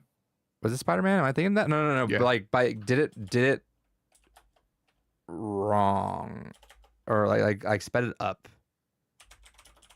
Was it Megalopolis or the So it might be Francis that. Coppola one? Yeah, I think Megalopolis maybe. The Hobbit. There you go. Yeah. Yeah, that's what it was. Good call on that one. Yeah, that one was always funky. Because that 48 frame crap ruined the movie. Yeah, there you go. That's what Oh, it it's was. fucking terrible. And they intersperse it in Avatar 3. It's so jarring. It's like almost like a motion sickness inducing. It's so fucking terrible. Oh, Gore, you were here at the beginning, and I don't know if you've seen this. Since Comic-Con between this year and last year, my Halo 2 copy has been signed by Cortana, Master Chief, and then the announcer in the Halo 2 multiplayer. So I don't have that fucking pristine unwrapped version that Gore has. Gore still has like the sealed version of like the first run of the games, like the do not open or do not sell before this date of Halo 2 that I'm so jealous of. Or you'll fucking die. Yeah, I remember seeing one for a while and it was like way too much money. I'm like, nah, I'm not paying that much money for that, but super cool. I have a WADA graded one, which sucks now. Does WADA suck now? Rip. Is that I'm out of loop on that one. Do they suck now, or is that what it is? Or I'm not super well read up on it either. oh, I they just don't know a exist lot of people anymore. are mad. Oh, never Yeah. mind. Does that mean it's like worthless now, or what do you have to do with that? I mean, there's probably a collector for it. Collect the WADA graded stuff just for fun. Right. Oh man. No, I can get it regraded by someone else if I want. All right, that's fair. Right. I mean, you can just crack it and regrade it, but all the grading systems just fucking suck. Unless it's like one of the AI ones, just because it's all like human discretion. Someone comes in pissed off at work one day. Yeah, I've watched like clips of that where people are like, I resubmit the same card a few times and like Mhm. you'll get someone on a good mood, you'll get someone in a bad mood. Like I think Yeah. someone straight up submitted their card, I think twice or three times, and they got 5 on one and 9 on the other. It's actually obscene. That's so ass. All right. God help you. You come in a bad mood that day. Like fucking no, that's a smudge. Man, fuck this guy. Yeah.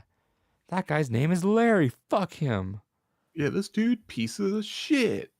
Couldn't you, in theory, just gain the system and like raid your own? Or is it like so randomized, I imagine? I was joking with a buddy about that. Just like, all right, I'm gonna go to PSA. I'm gonna get a job, and Yeah. I'm gonna make sure mine is the only pop one. Right. Jesus. But yeah. Yeah, Um, I don't know. Maybe we'll have to. That'll be a thing to do. We'll make a list of top 5. top I five think movies. David has a top 5. I don't know if David's watched. Yeah, he had to watch 5 movies. Yeah, I'm sure, but 2 of them are gonna be something we've never heard of. It's actually a movie that came out in 1998. Yeah, it's just getting re-released in theaters in a 4K digital remastered version. They The just speak in American name Dutch for it, now. yeah, it's actually no translatable words in the English language. It's a sing along version. Fucking, it would be something so Yeah, obscure. I watched the Eurovision the movie. Dude, I'll never forget like the early days when me, Goran, and David would do like Game of the Year. Like me and Goran would obviously we could like, all right, these are games we talked about, and then David would pull out like, all right, well, my 6th game of the year is this, and me and Goran like, we've never heard you talk about that game all year. So what do you mean talk about it all the time? Like, never heard you talk about that game. Classic. Yeah, just classic David, just pulling out something that no one's heard of. Yeah, it's like whenever he asked me to bring music that I'm into, I'm like, all right. So I start listing off stuff, and he's like, "Yeah, this one's a Norwegian hardcore death metal band." I'm like, "Okay." They only existed for about 3 months back in like '03, but it was the best thing you could ever heard, man. This is my buddy's band, actually. They're not published yet. They're still underground. They're super DIY. This is actually my own creation. I'm trying to learn Russian. It's got me when the kids cried tears of blood or some shit like that. That's exactly Yes. that's exactly what it'd be. It was like, yeah, this story where like all the kids died and the mother has to resurrect the cousin or something. And it's a Japanese only released game. I bought it for the Atari 2600, but I just emulated it anyway. Right. I have a fan translation for it. Yeah. 267. I'm happy to see Gore is here again. W move. Thank you. Shouts to Gore. I've avoided speaking of one movie that I've enjoyed because I know Gore's just fucking over it. God. Which I'll mention, since I already mentioned it, is I know Gore is, if there was like a caliber of scale of people that are into comic book movies currently, Gore is literally not even part of the scale. He's like, I'm fucking over it. He doesn't want to deal with any of the comic book movies anymore, which I understand. Because yeah, I think I peeped at Gore's letterbox and Thunderbolt's like on the bottom. Like, I get it. You're just over it. This shit's not gonna bring you back. Oh man, let's get ready for another full year of. There's an 11-month countdown on this live stream on Right. on Marvel's fucking YouTube. Do you think someone has it on live at like work or something? Oh, it has to be up on someone's TV somewhere. If they were good, I would like them. Thunderbolts was okay, I guess. I like Thunderbolts a lot. I mean, it's not gonna swing anyone over. It's not like a fucking Winter Soldier or anything, you know. It's like, yeah. Now, the thing I always say about Thunderbolts is it's a good film, but you have to be in deep already and be like about it to like really enjoy it. Yeah. Or else you're just not gonna get a whole lot out of it. That's why when people were like trying to say like it was award baiting or whatever, it's like this isn't getting Fucking anything like that. Like, what are you talking about? 0% shot. Like maybe like sound mixing or some shit. Nothing like substantial. It's not gonna get like the notable ones, right? I do like the one positive from it. I feel like is it launched. What's the dude's name directed? Because now he's supposed to be doing X-Men, right? Yeah, I forget his name. Yeah. But yeah, which is Is good for him. Schaefer? Schaefer, or no, that's the other guy. I don't fucking know. I'm getting my names all fucked up right now. Schreier. Yep, there you go. Jake Schreier. Yep. Yeah, no, it wasn't doing that. I think is indicative of that is how like weren't there like 3 or 4 movies that were fighting for like $1 billion? Like, all right, who's gonna get $1 billion? And none of them did. Oh yeah, it was what, Jurassic World, Superman, and something else. Fantastic Four Fantastic Four, and fucking Lilo and and Stitch wasn't is there the one only one that more? did it. Oh, we're so fucked. It's so funny though, but we're so fucked. Well, So at least Jurassic World didn't get it. That's the one bright part out of this, right? the Is like funniest shit though was seeing the comic book nerds like fight the Marvel and DC nerds and like Fantastic Four's not gonna fucking get it, no one cares. And they didn't. And they're like, see, no one gives a fuck. And Superman didn't do it either. Like, no one gives a fuck about that either. Civil War. We all suck. Yeah. Fantastic Four did way worse than I was expecting. Yeah, no, it did. Like I thought it was to do better, but I think it was just so safe. Which I mean, like I understand why it has to be because Marvel can't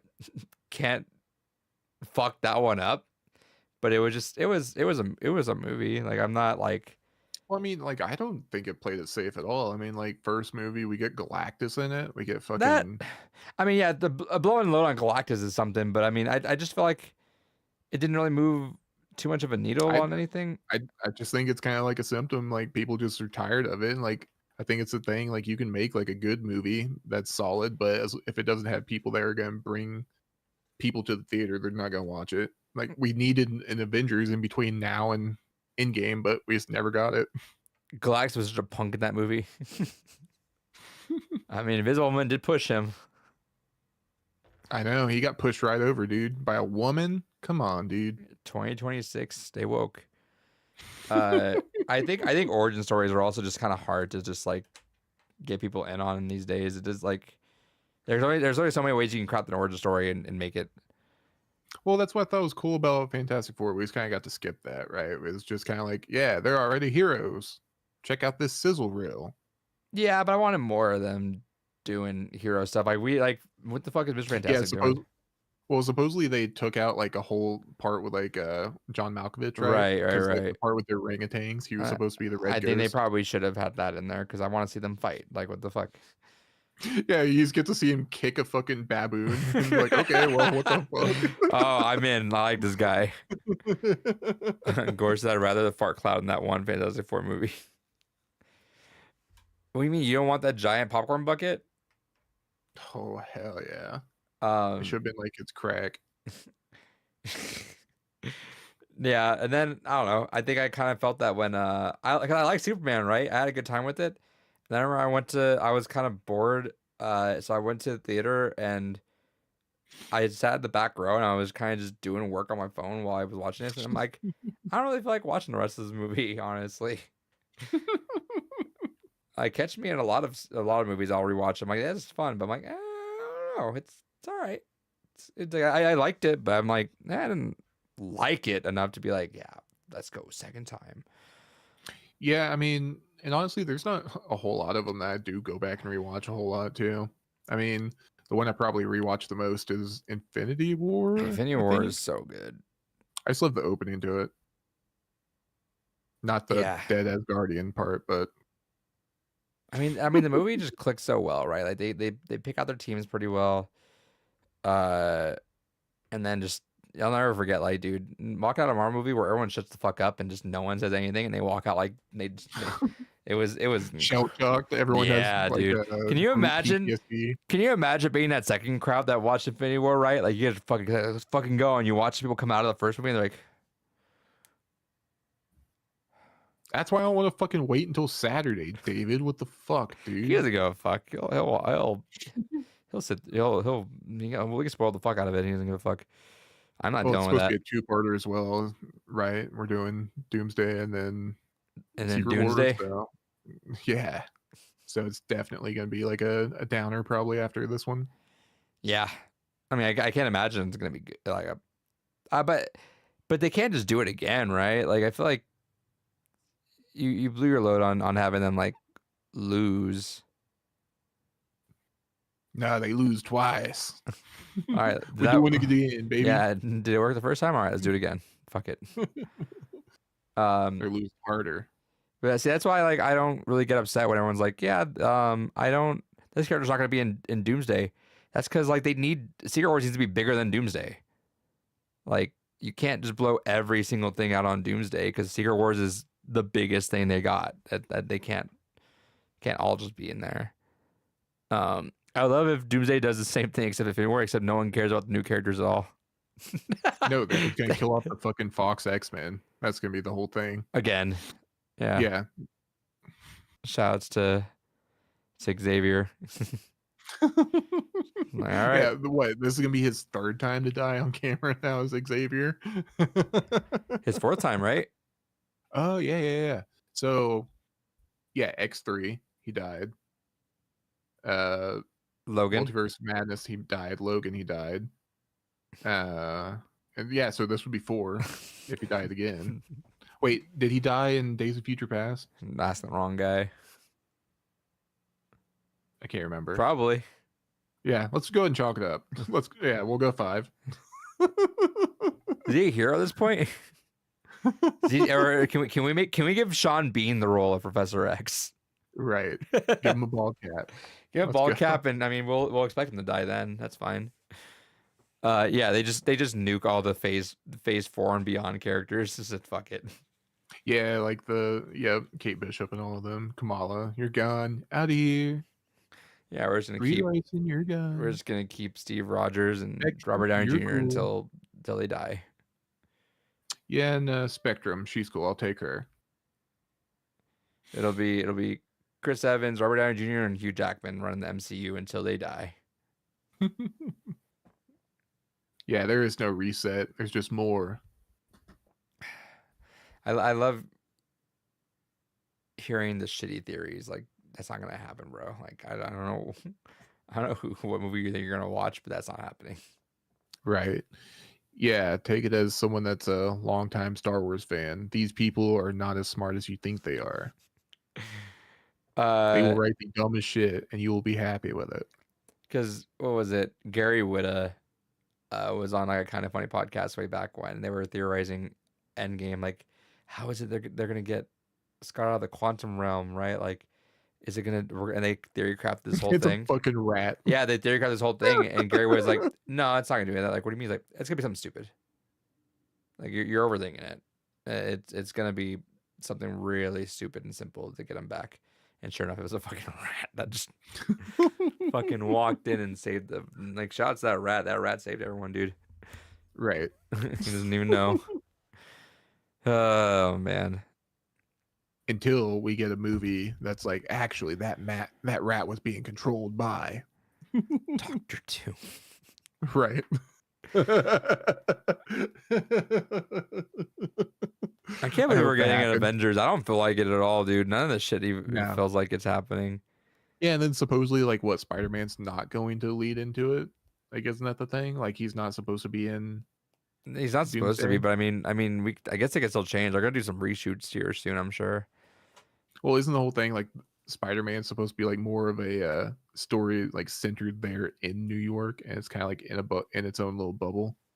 I have no idea. I'd assume so. They're gonna do that, but I mean, Secret Wars are gonna bring back Andrew Garfield and Tom Maguire. Like, there's no way you don't bring them for Secret Wars. So surely they're gonna come back in.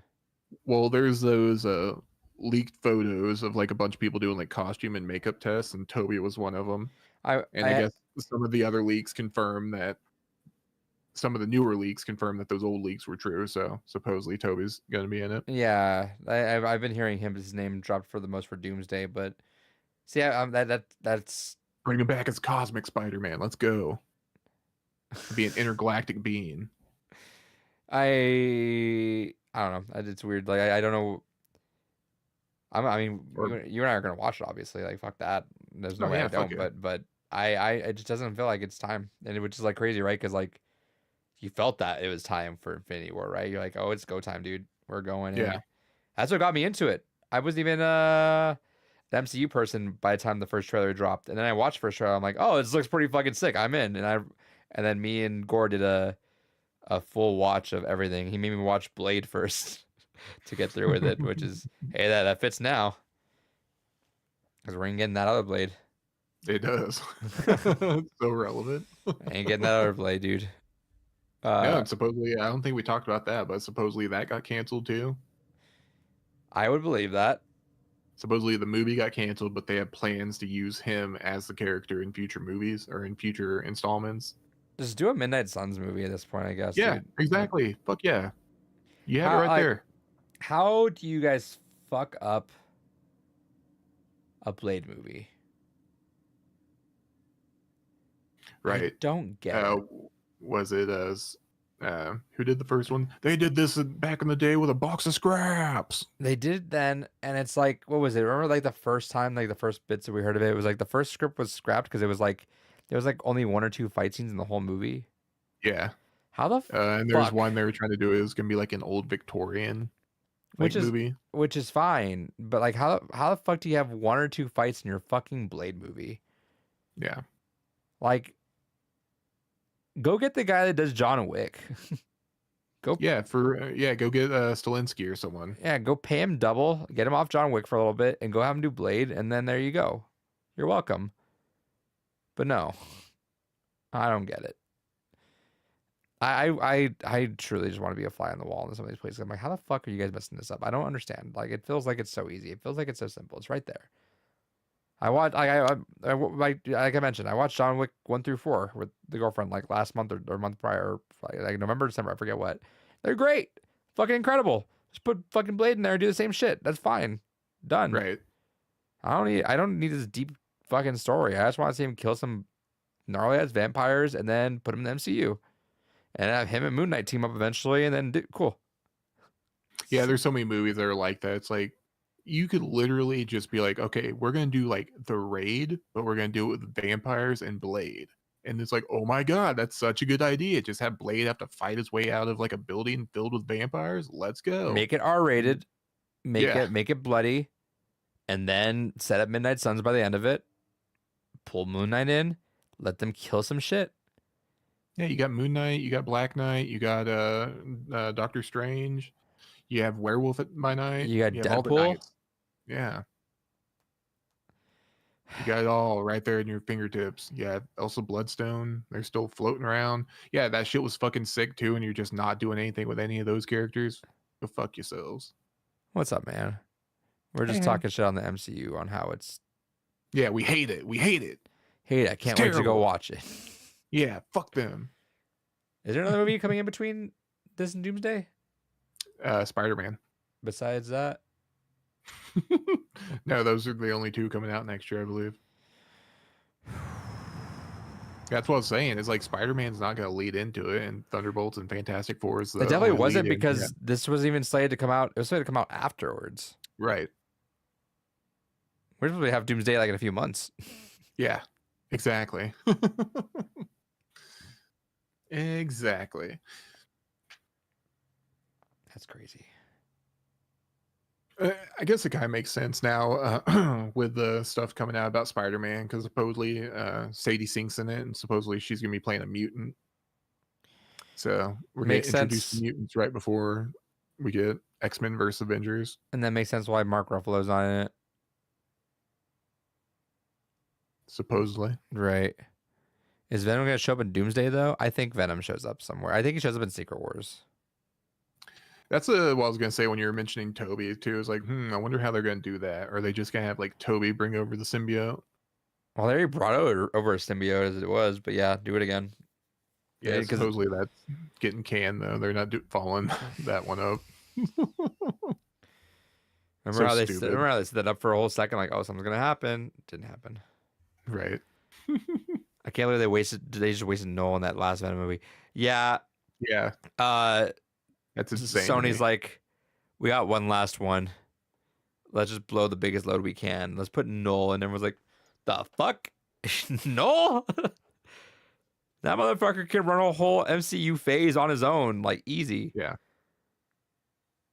But nah, he's in I mean, Venom look at 3. Marvel Rivals. They did like a whole season on them. Yeah, but he's in Venom 3. That's fine. Right. That last Venom movie retcon that. Yeah. Movies. Yeah, aren't those your favorite movies, dude? Don't you love Yeah, those? I got the poncho. Fucking love them, dude. I actually don't mind the Venom movies. Like they're just I look at them as fun schlock. Uh, and they're fun enough for me to have a good time. Like Tom Hardy is the fucking maniac, which is just funny to see. That's fine. So I don't mind the Venom movies, but Matt, someone here's actually a funny thing that happened at Comic Con. Someone came to me, he's like, "Hey," I'm like, "Hi." She's like, "Do you know what I'm dressed as?" And I looked at her, I'm like, obviously something spider related. I have no idea.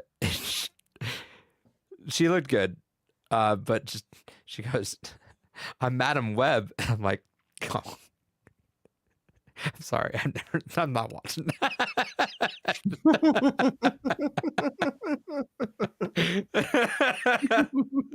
Like, I'm sorry. Like I have so many hours. That was not something I'm putting my time towards. But hey, your costume's cool.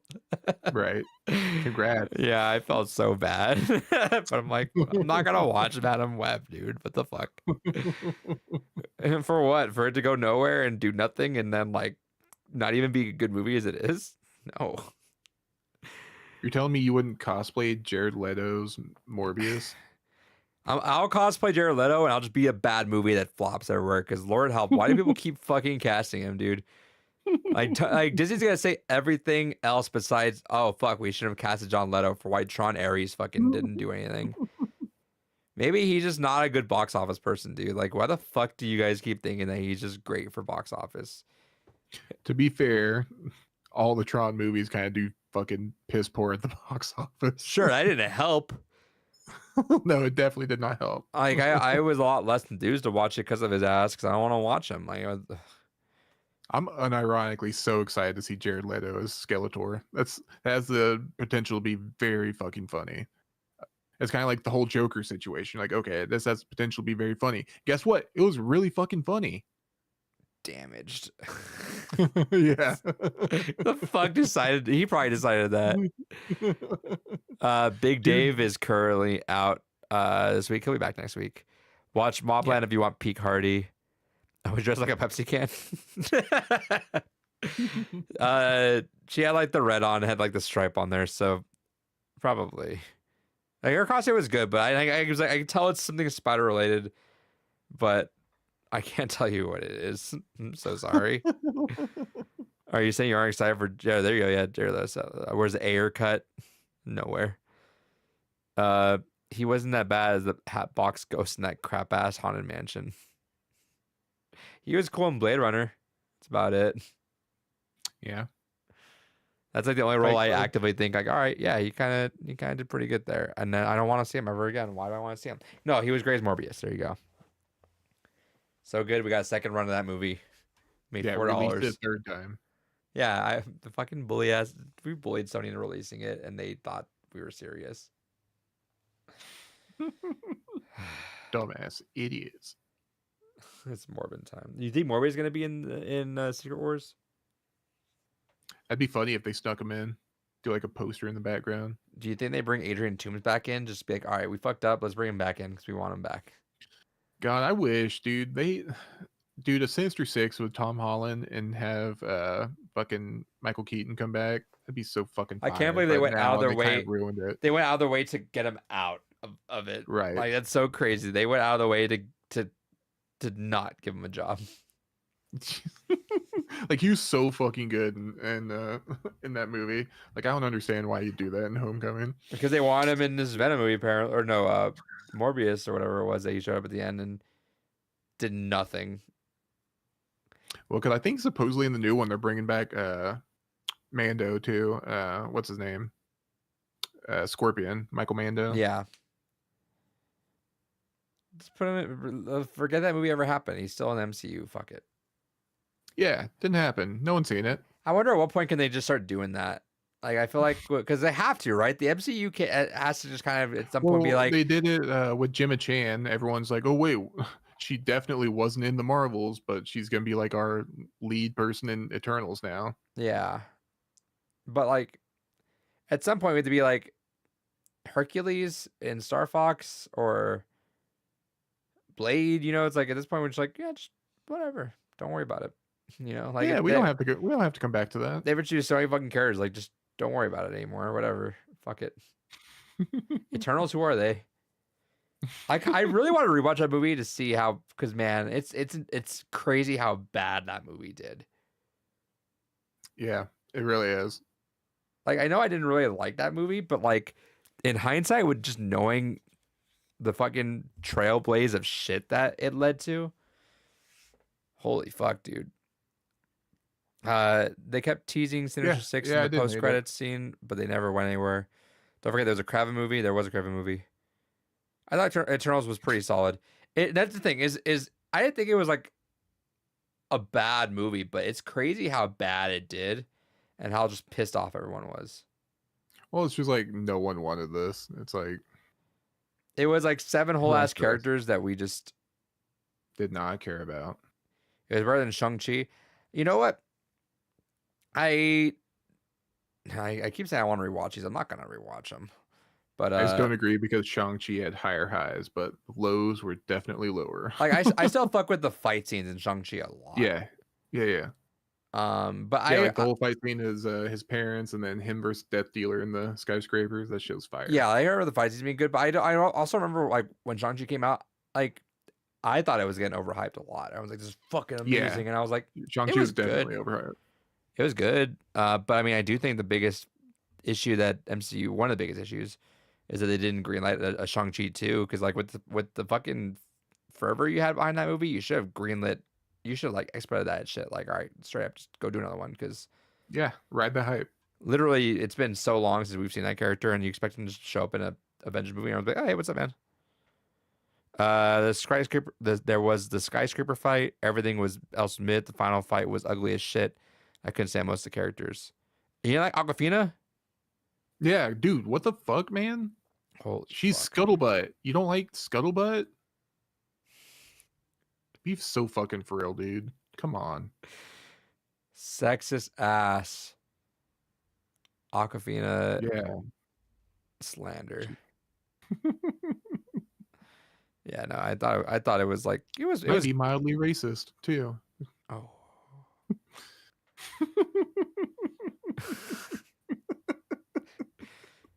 God forbid you ever just like a movie and you can't just say that. Right. Shout outs to me hating The Last of Us Part 2 and being called homophobic every single time I say that. Dude, I can't believe you're gonna be that homophobic that you would just diss on that show. Come on. Yeah, oh yeah, the show too. Actually, that makes me double, I guess. Oh, okay, yeah. I hate the show and the game. Yeah, out of everything I hate, that's what I hate the most. The fucking girls are kissing. It's fucking gross. That's what I hate the most. Abby, she's too ripped. Not sexy. Not this terrible ass pacing. Right. They should be kissing me. Yeah. I should be muscular and being kissed. Ew, why didn't God bless me? I'm so glad I didn't watch season 2 of that show. Yeah. I think I watched a few episodes. I didn't keep up with it. I told myself if they change the story and they make it through and they change it up enough, I'm in. I'll watch it. Nope, they didn't. And you know what? I was wrong. I thought for sure. What's his name? I'm blanking on it because I'm so mad about it right now. Who the fuck? Mazin, Craig Mazin. I thought Craig Mazin was the person that Chernobyl boy.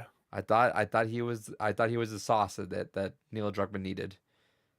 I was like, you know what? I think he brought out some really cool parts of season 1. Neil Druckmann is still there. Someone needs to tell him no. Craig Mazin's my guy. I think he's got this. Unfortunately, Craig Mazin was not my guy. He did not have that. And we lost, boys. Which is crazy because I feel like season 1 was really good. Season 1 was really good. That's all I know, though. I thoroughly enjoyed like all the prequel like stuff that they included too. Everything like, they added in like, season 1 was really, really good. Yeah. And then they fucked it.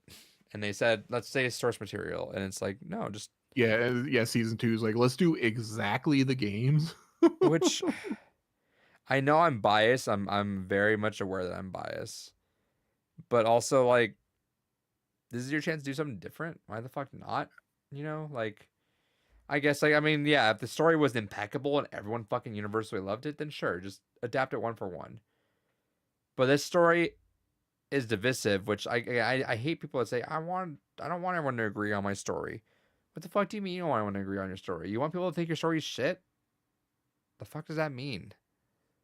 Like I don't. That just feels like defensiveness to be like I don't want. I understand if you want discourse around your story, but like half the people think your fucking story is shit. Like that's not discourse. That's just people fucking don't like your writing, and you want to recreate that again with Pedro Pascal, like someone who like fucking carried a lot of that season one because everyone fucking loved him so much. You want to get rid of him? I can't imagine even HBO was okay with that. That's crazy. Like to me, like HBO was like, oh yeah, get rid of our man that everyone loves right now. Yeah, I'm sure. I'm sure they probably fought them on it a little bit, but they probably didn't get that good of a fight. Probably glad to get rid of that paycheck, honestly. I Get mean, that one off the books. sure, but like, I don't think that show's as big as it was after season one. Yeah. Like, I'm not kidding, and again, I know I'm biased, so I understand, but like, I'm not kidding. Me and the girlfriend went for lunch at this one place. It was a really fancy restaurant. Um, and I was eavesdropping because it was like this couple started talking about Last of Us. They talked about how much they hated season two, and you could tell they were non-gamers. They just hated season two. So like, I don't know. And then they're doing that. They're doing with Last of Us. They're doing like that Fast and Furious shit. Where I don't know if you keep up with Fast and Furious enough, but like Vin Diesel was like, yeah, Fast X might be a 3-part movie with just how big it's gonna be, and they just keep saying that shit with Last of Us Part Two. Man, Last of Us Part Two is could be fucking 7 seasons long at this point. But I don't want it to be 7 seasons long, brother. I don't want it to exist. Happy 18th dude, birthday or anniversary. Yeah, they're gonna pull the Walking Dead. You're gonna get filler episodes. You're about to get like mid-season breaks. You're about to get the full extent. You're about to get the spin-offs. The Last of Us. The first of us. Yeah, The Last of Us Laster. The Last of Us, the ones who live. Yeah, The Last of Us, the final last ones. I can't believe I can't believe they did season 2. Yeah, Fear the Last of Us, Return of the Last of Us. We are the Last of Us. You are the last of us. I are the last. I fucked up the grammar in it. I don't know. I don't give a shit. I don't care. I didn't watch season 2 and I feel good about it. Sounds like you give a shit, man. Nah, I didn't watch it. I didn't waste my time on it. I'll clown on them all day. Hell yeah, but I'd not waste my time on it. Hell yeah. I was so tempted. I can't tell you how tempted I was. Like I should just watch the first couple episodes, but no. Yes, Havel. Yes, he does. Gore's wife, our marriage lasted less than 2 years, yet somehow he had time for his channel for 18 years. 18th anniversary on YouTube, huh? That's crazy. That's older than my little brother, dude. That's as old as my senior ass students, dude.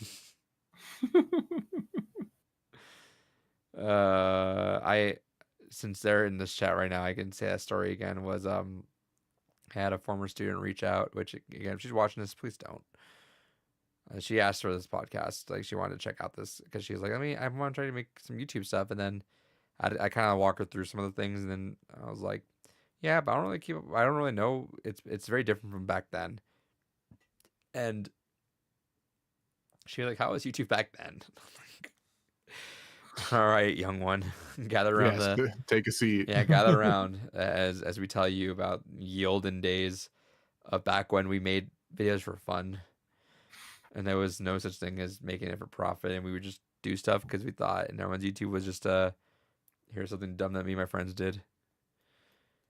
Side question, but I just finished. I finished playing Dispatch. I was wondering if y'all have any game recommendations that are similar to Dispatch. I need to play it. I still Like only got point this and click episode games. 1. I need to do more. I need to play the rest of that game. Probably after E33. I mean, if you want point and click games, just I mean, the Telltale. obvious one are Telltale, like Wolf Amongst Us and Walking Dead. Very good. Wolf The Among Expanse Us one, would be good because of yeah, that. That the sequel is gonna come out someday. yeah. Supposedly it's gonna come out any day. The Expanse one is really good. Oh yeah, was it? Yeah. Okay. Um. The Walking Dead, I think, survived the whole way through, right? It was fine. I didn't Yeah. play the last 2 seasons. I need to. Season 4, like the one with Rafi and Clem was really good. I liked it. Okay. I got through like 1 episode of season 3 and I kept stopping there. I keep like restarting it and stopping it. Season 1 is always fucking incredible, I think. Oh yeah. I might make the girlfriend play through those soon. Oh god. Cause she still says she's not quite graduated to like 3D games yet. I'm like, I still don't understand how not. She quit playing Edith Finch because of that. She couldn't figure out the hawk thing. Which to be fair, the hawk is a little funky. Yeah, like my wife, she doesn't fuck with like she can't do like I don't know. Kyle's She here? like Sorry to interrupt. Kyle's here. Hell yeah, dude. It's a whole ass party. Kyle! David dies for an episode. Everyone's back. Hell yeah. Yeah, everyone's here to pay their respects. Sorry to interrupt you. Your wife. I forgot what I was about to say. Yeah, she's like completely like thumb illiterate whenever it comes to playing games. So like if you have to like walk and shoot, it's like almost a no-go. So it's like platformers only. She's playing like Cult of the Lamb and stuff though. Like, Yeah. I guess I don't know. Yeah, thumb illiterate. It's a real thing, dude. Look it up. Don't judge me. Read it with your thumbs. Braille. Oh man. But yeah, no, I think Telltale games are pretty good on that. If you're looking for like, Monkey Island is probably another good one for you. If you're looking for more like are you looking more like the cutscenes? Like, if you're looking for like more cinematic stuff, I would still say probably like some of the Telltale stuff for sure. The Batman games are pretty good on there. Yeah, Batman one's really I think good. you won't go wrong with too much Telltale stuff. I think the only ones that were like really like not amazing were like the Game of Thrones and the Guardians. The ones were like they were just okay. Yeah. You can do well with the Batman, Expanse, and The Walking Dead, The Wolf Among Us. Those are the only ones I played. For a good reason. Yeah. I'm trying to think of like maybe more FMV stuff, so like Immortality. Mm-hmm. You might enjoy Immortality. That was the one that for story rich games, but okay with any game style, probably cinematic. For example, they love Mass Effect. Immortality might be good. That's the FMV game of the girl like in the movies. That was pretty cool. I played a little bit of it. I definitely want to go back and play that all the way through. Story rich. I mean, shit. E33. Talk about story rich games right there. Maybe like 1 or 2 more recommendations.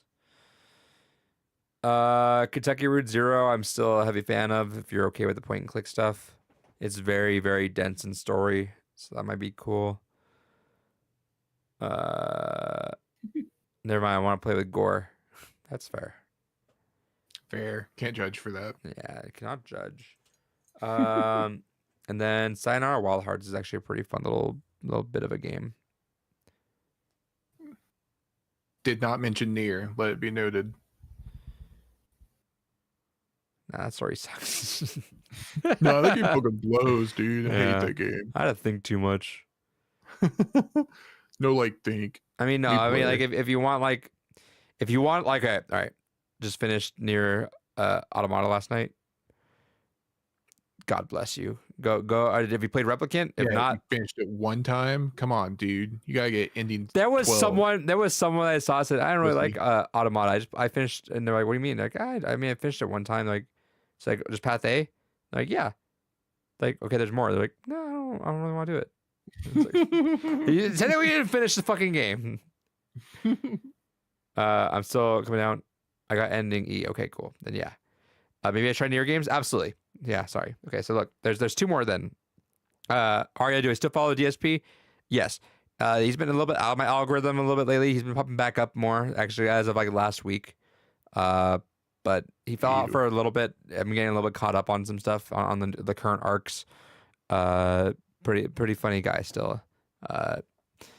Let's see. Yeah. So Nier, have you played a Replicant yet? Sorry if you answer that or not. If not, jump into Replicant and enjoy.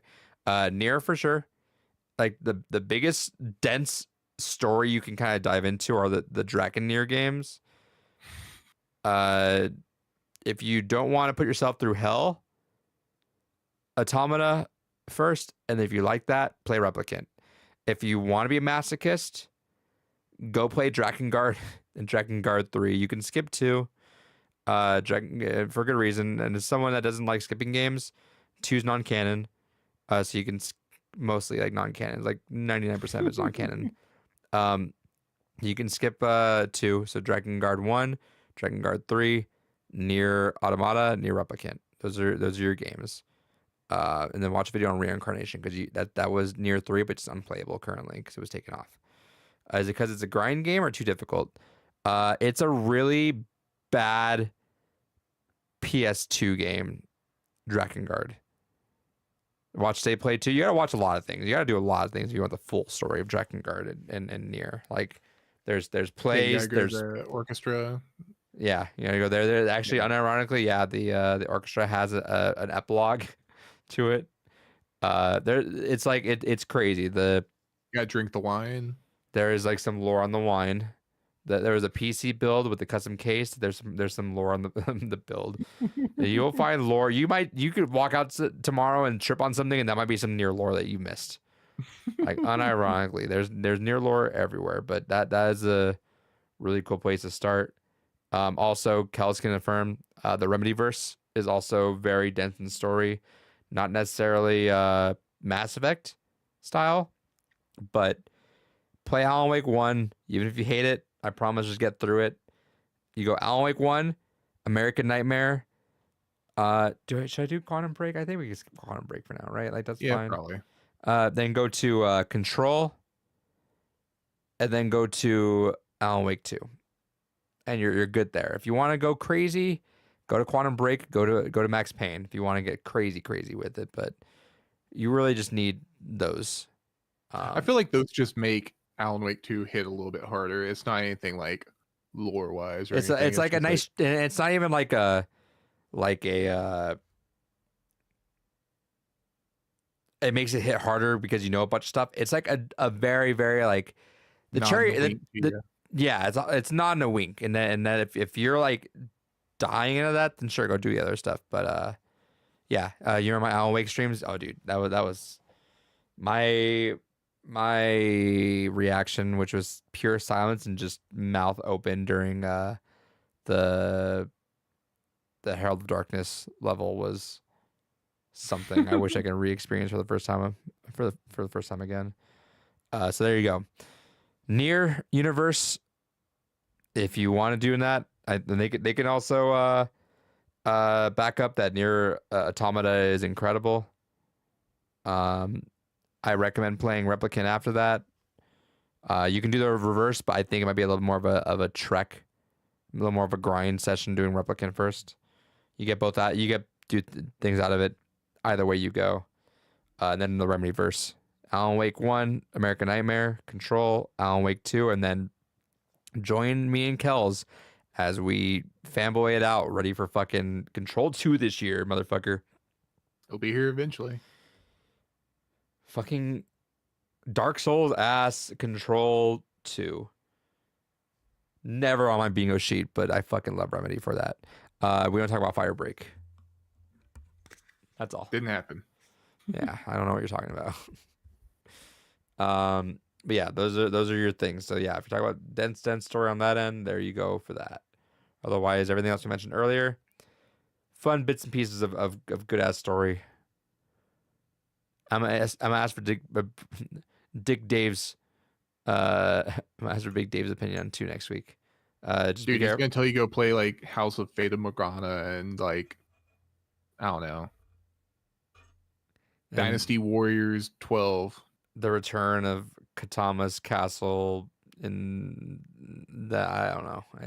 In the sky. Yeah, in the sky of children, but only the Japanese version of it because the American version botches it. Yeah, they really mess up a translation in the third act, and it completely ruins So you it. gotta only emulate it. You gotta have this fan translation that lets you see all the nudity in it, and then you'll get the full story out of it. Oh hell yeah, you're playing through Alan Wake 2? Fuck yeah, dude. Hell God, yeah. I fucking love that game. I'm dying to replay that game again. Fuck. Yeah, give me any reason to. Give me any fucking reason to replay Control and Alan Wake 2 right now. I will contemplate dropping E33 before I get to the very end of that. Fucking love those games, dude. I need to finish Expedition 33 though. I might do that tonight, maybe. Power through. But then I don't know. Part of me is like, just let me finish that boss, and that boss is gonna take me a week. I already know it. I don't have the time. I don't have the fucking time. What was your game of the year? We're not really doing game of the Last year year? this year. Yeah. That's a good question. I can't even think of what mine was. I wish there was an Elden Ring expansion so I could say that. I guess Night Rain. Yeah, let's say Night was- Rain. Hades 2. Hades 2. I need to get to Hades 1 eventually. Game Awards. Let me see what was on here. What was the game of the year for 20? What was my game of the year for 28? Holy shit. Red Dead 2. Red Dead 2 should have won. So it was robbed vehemently for anything it didn't win. Red Dead 2 is a game that I'm like also very much like I want to fucking play that game again. So bad. Silent Hill F I need to play. Say what? Red Dead's just so fucking long though.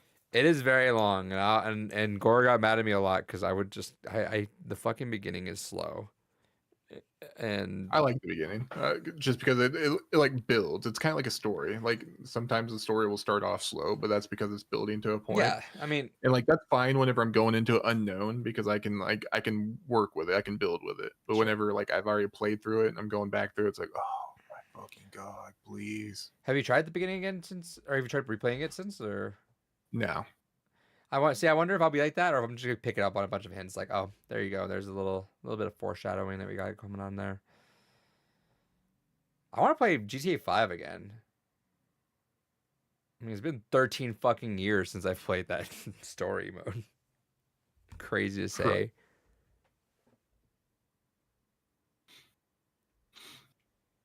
I finished the first one, loved it, couldn't stick with the second one. I know it's gonna be a good ride, but I keep stopping after the beginning. That's how I was.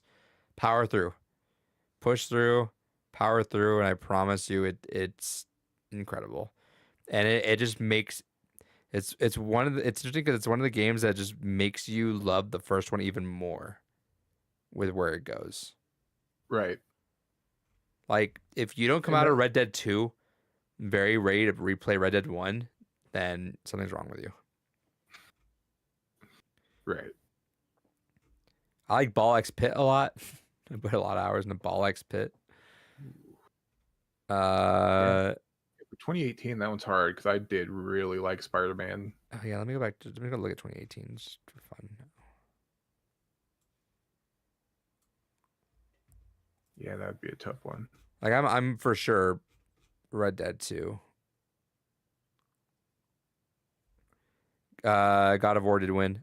Celeste came out that year. I fucking love Celeste. One day I'll beat that finale chapter or the farewell chapter.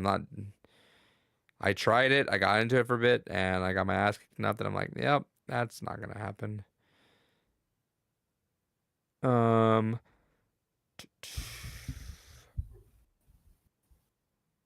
2018 was a pretty solid year. Yeah, not bad at all. Astrobot Rescue Mission came out that year. Foreshadowing. Dead Cells. Shouts IGN. Hell yeah. Into the Breach was fun. Overcooked 2 was that year. Nintendo Labo? Oh shit. Robbed. Absolutely. Should have been Labo. It should have been Labo. Ooh. I'm gonna go look at this so I can get mad really quick. I cannot believe how 2020 worked out. Still mad about that. Out of all the games fucking that could have made it, Animal Crossing, Doom Eternal, FF7 Remake, Ghost of Tsushima, Hades, and The Last of Us 2 won that. Yay, your favorite. Woohoo. We stay winning, boy. Literally every other game on there deserves it more than that. It's like Animal Crossing over The Last of Us Part 2. Half-Life Alex. How the fuck did... I didn't realize that Last of Us Part 2 beat out 13 Sentinels, FF7, Ghost of Tsushima, and Hades for Best Narrative. Because it's the better game, dude. Oh. You just gotta admit that. Come on, be so for real. I'm being so for real. I hate that game. I'll give it the... You know what? It deserves the innovation and accessibility. Sure.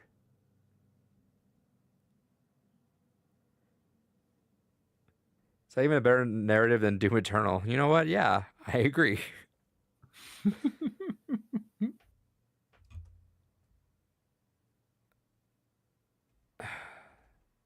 I'm just... I need to stop. I'm just going to keep getting mad at this game. Yeah, you're gonna doom scroll. You're doom spiraling, bro. You're doom spiraling. Yeah, but I'm not Doom Eternaling. Ha. I got him. Out of all these games, Kels, tell me which one wins. If we did a best of the game of the years, Dragon Age Inquisition, Witcher 3, Overwatch, Breath of the Wild, God of War, Sekiro, Last of Us Part 2, It Takes Two, Elden Ring, Baldur's Gate 3, Astrobot, and Expedition 33. I think recency bias would probably win it, right? So it'd probably be like Expedition, Elden Ring, and like one of those other ones up there at the top, right? Astrobot or Baldur's Gate 3. Yeah, probably Baldur's Gate 3 would be the other one.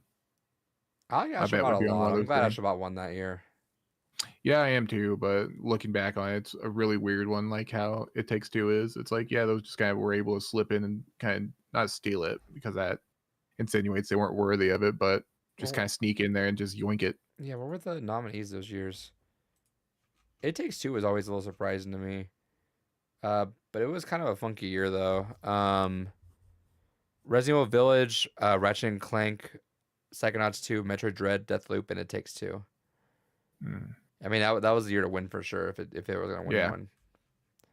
And Yeah, I think the other one was Astrobot. It was like what? Was that the one? Shadow of the Erd Tree was in the top four. Ew, what the fuck? I forgot all about that already. Yeah, Yeah, over Balatro, Black Myth, Wukong, FF7 Rebirth, and Metaphor. yeah. It's super surprising it wins over Final Fantasy or Balatro.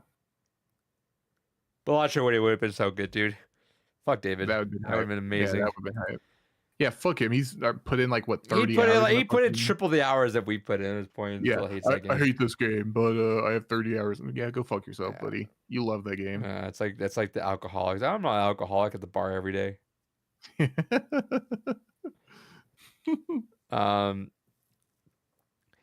Expedition 33. I do think there's gonna be recency bias. Like I like it a lot, but I can see that being recency bias too. I'll have to get a couple years away from that to say that. I think Breath of the Wild still belongs somewhere up there.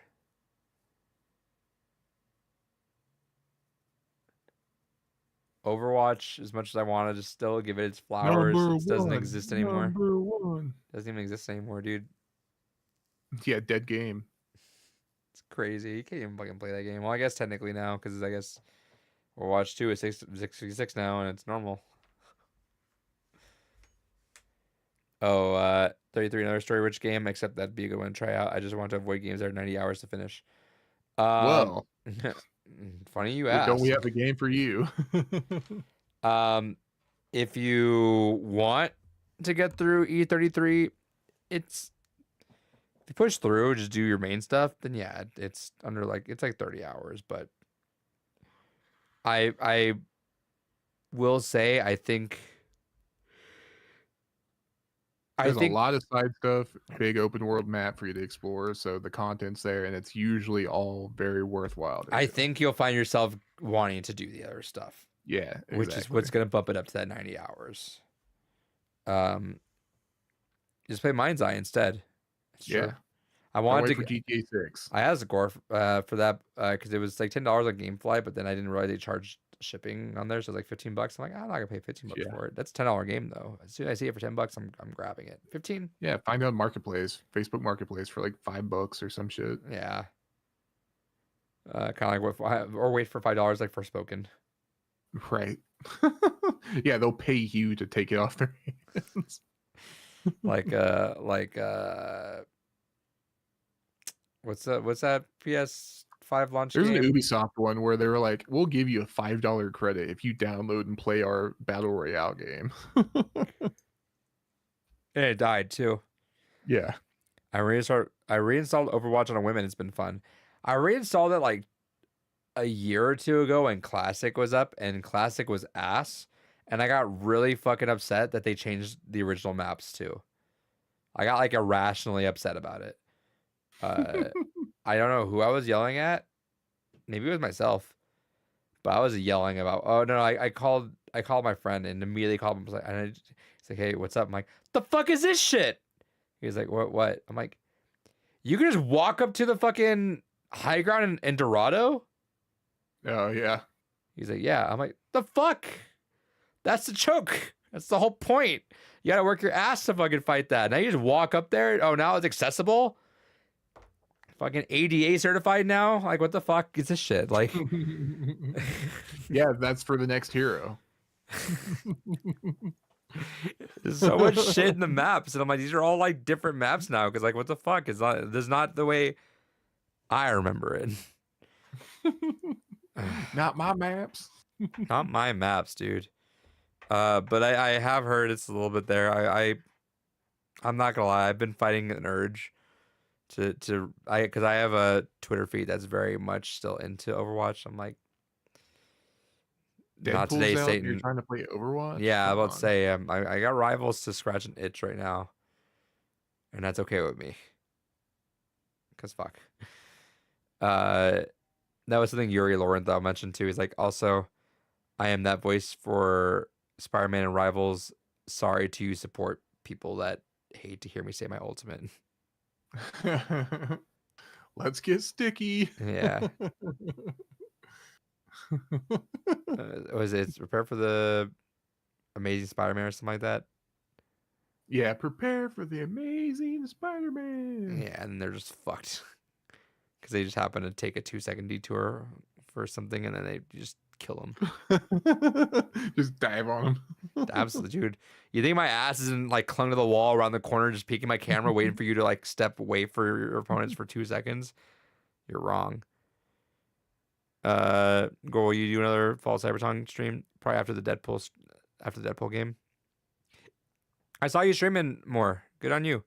I know that's like super out of the loop. But I was looking at last night and I saw you live and it was late. I was like going to bed. I'm like, damn, homie's going late tonight. Putting those overtime hours in, dude. But yeah, I gotta play Rival still. Adrian, do you play Marvel Snap? Funny you should ask. Uh-oh. I forgot. I keep forgetting to talk about this. Here's something I did that was stupid. I think I mentioned this. I mentioned this part. I didn't mention the other part, I think. On my trip when we took a couple weeks off over December, I did one of those apps that let you like swipe through pictures, delete stuff. I deleted a bunch of pictures on accident, and I thought to get the pictures back, not thinking it correctly. Did I tell the story at all? Mm-mm. Oh, No. okay. Let me tell the story the right way instead of speeding through it. So yeah, it was one of those like Tinder looking apps that you just swipe left or right on a photo and it tells you whether they want you to keep it. Um, it did that. It had an option for pictures that looked similar to things, which is cool. I was like, all right, cool. Here's 3 similar pictures. I can knock out the one I don't want. Okay. Did that. Got rid of like 100 pictures. Cool. Permanently deleted them. Did like 2 more times. I permanently deleted like 300 photos. And then as I'm going through, I'm like, hold on. And I realized that I wasn't doing it correctly or whatever. The UI didn't tell me the right way. I don't know. But I was deleting all the pictures that look like duplicates or whatever. So I was deleting a bunch of pictures that I actually really liked. And I was like, uh-oh. And I deleted them. I'm like, Yeah. fuck. What do I do? And I was like, all right, maybe I just reset my phone. I guess I go back to the previous like backup. And it was like I was at my grandma's who has like very bad phone reception. I'm like, all right, this is gonna be a pain in the ass. And then we were staying at a hotel that also had really bad reception. The Wi-Fi was ass. So I was like, all right, whatever. I'm just gonna yank it. So I deleted the phone, restored everything, and it didn't have the pictures because I forgot. I'm like, oh, dumbass. It's all in the cloud. But apparently you can just call Apple if it's within like a month. The sooner the better. But if it's in a month, they can restore your permanently deleted stuff too. So I was able to restore the pictures. But as I was downloading new apps, Marvel Snap was sitting there ready to be downloaded again. I'm like, nah, I think I'm good.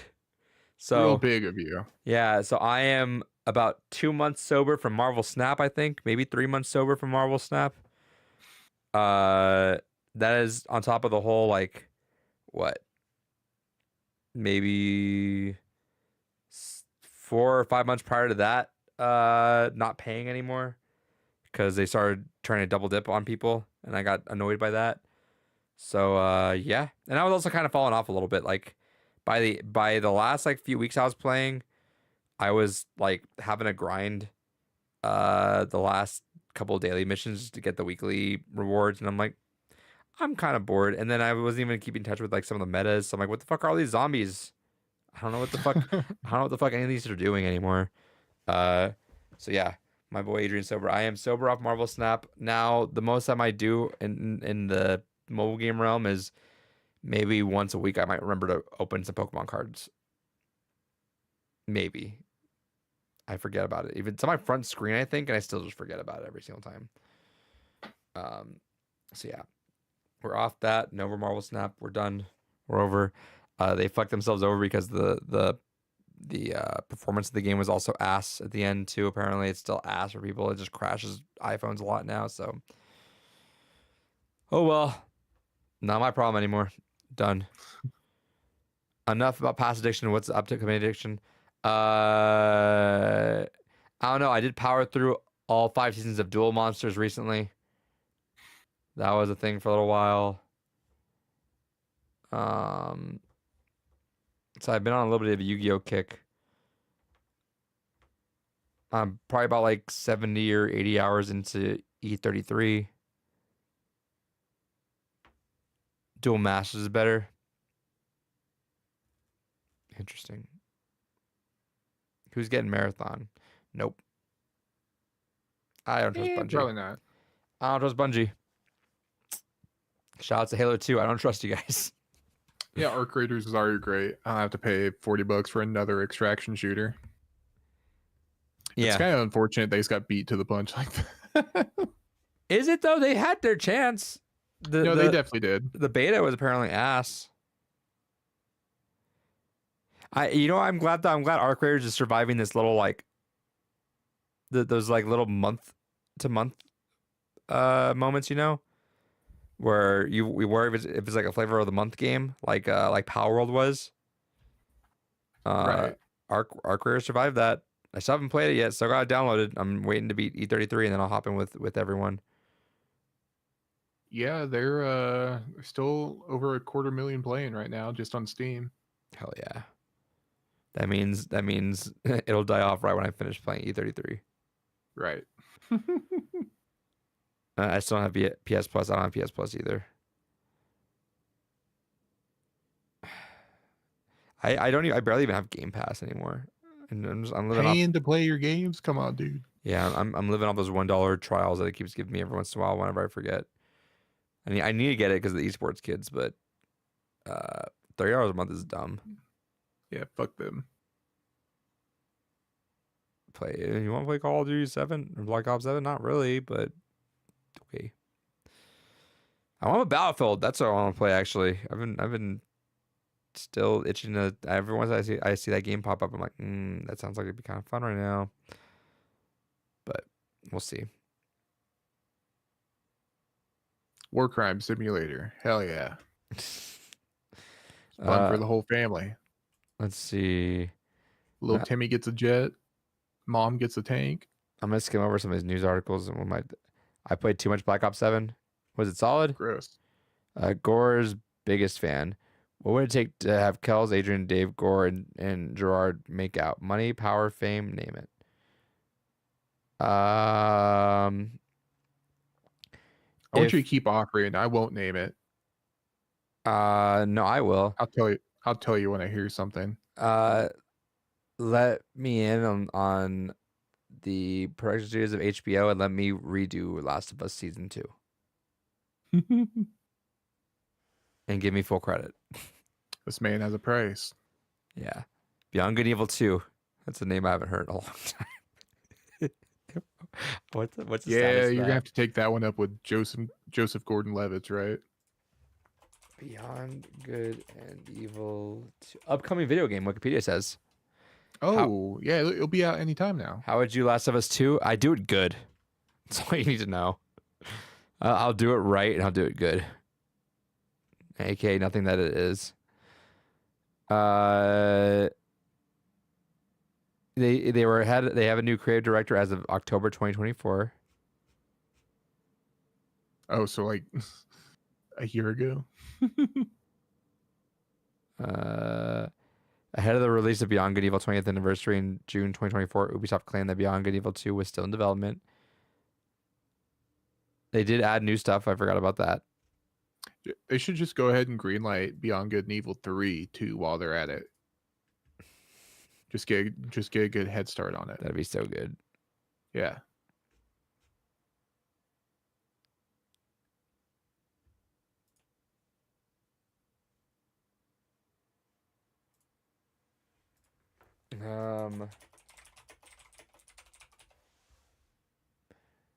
Just get a nice head start. Oh, then there's no more labs. No, the last couple news stories that I mentioned was apparently Sony nuked over 1,000 shovelware games off the PlayStation Store without warning. Good. Right? Good. Like, Nintendo and Xbox needs to start. I don't think Xbox has that big of an issue, but maybe also they're just not that popular with everything. Obviously, Dude, there's so many on the Switch eShop. it's abysmal how much shit there is. Yeah. And Sony just said, yeah, fuck it, and just killed 1,000 of them, which is cool. Do that again. Do that some more. Because I'm so sick of all the shovelware shit that I see on like bestseller list. Rumors say that Beyond Good and Evil is loosely based off Beyond Gore and DSP. I've heard that one. Didn't know what it meant, DSP is Page, or yeah, he's Page. Nintendo bans infamous Japanese adult-only Animal Crossing Island. What? Creator says thanks for turning a blind eye all these years. Interesting. No. Degenerates, get out of here. Someone go beat them with the horny stick. Poor Monster Hunter Wild performance chalked up to aggressive DLC checks. Yeah, that's kind of insane. Yeah, it's literally like you get better performance if you buy all the DLCs. That's abysmal. Fuck off. Ron Perlman mentioned he was paid $40 in a sandwich for his voiceover on the first Fallout game. Hell yeah. Well paid, well earned money. Disney removed 14 games from Steam and did not say a reason why. Oh no, Disney basketball. These games are Afterlife, Armed and Dangerous, Disney's Chicken Little, Ace in Action, Disney Fairies, Tinkerbell's Adventure, No, not Disney's Chicken Hercules, Disney Little. Planes, Disney The Princess and the Frog, Disney Winnie the Pooh, Disney Pixar Cars, Radiator Springs Adventures, Disney Pixar Finding Nemo, Disney Pixar Toy Story Mania, Ludicity, Phineas and Ferb New Inventions, and Stunt Island. Fuck. So sorry No. if you were trying to apply those. CD Projekt Red issues DMCA notice against Cyberpunk 2077 a VR mod because they refused to make it free. Yeah, fucking corpos, dude. I remember playing Disney Pixar Cars as a kid. It was pretty good. We can't play anymore. Not anymore, not on Steam. Hope you have a hard copy, loser. Let's see.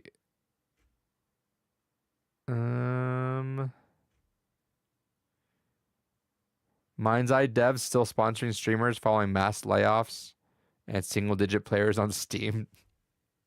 So insane. Yo, can you all? Yo, I'll play it. Hold up. Yeah, pay me, I'll do it. Yeah, where are they at? Hold up.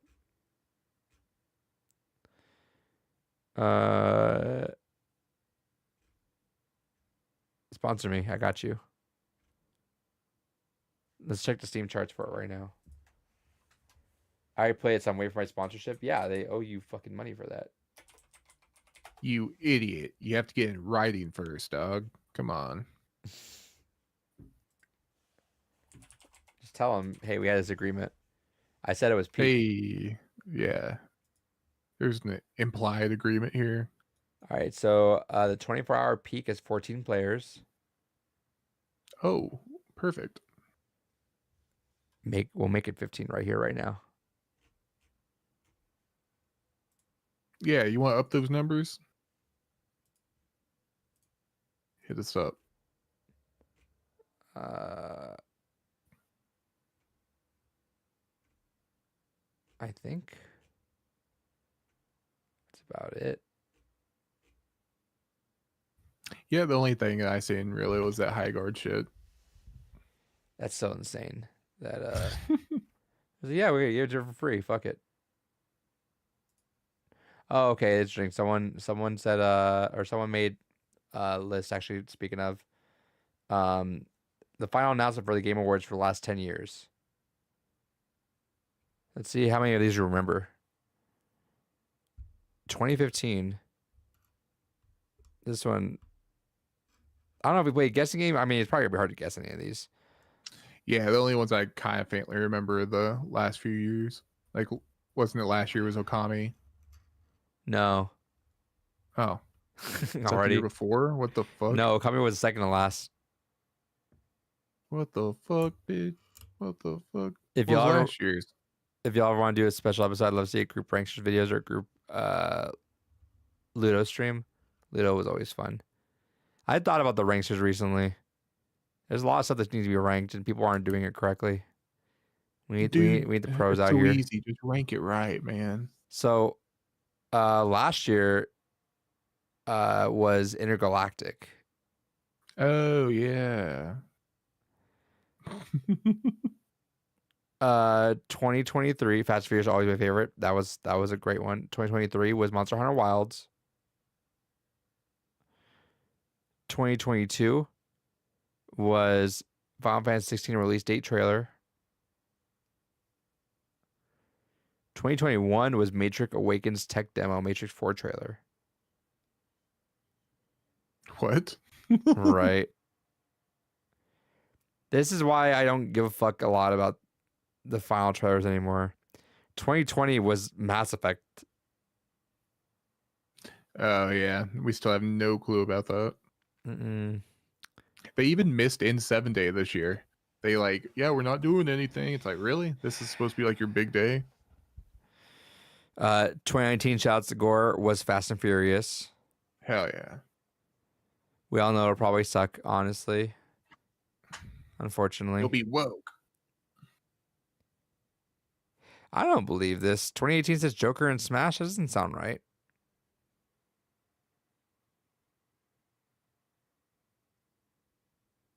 Was that really the last one? Hold on. That does not sound right.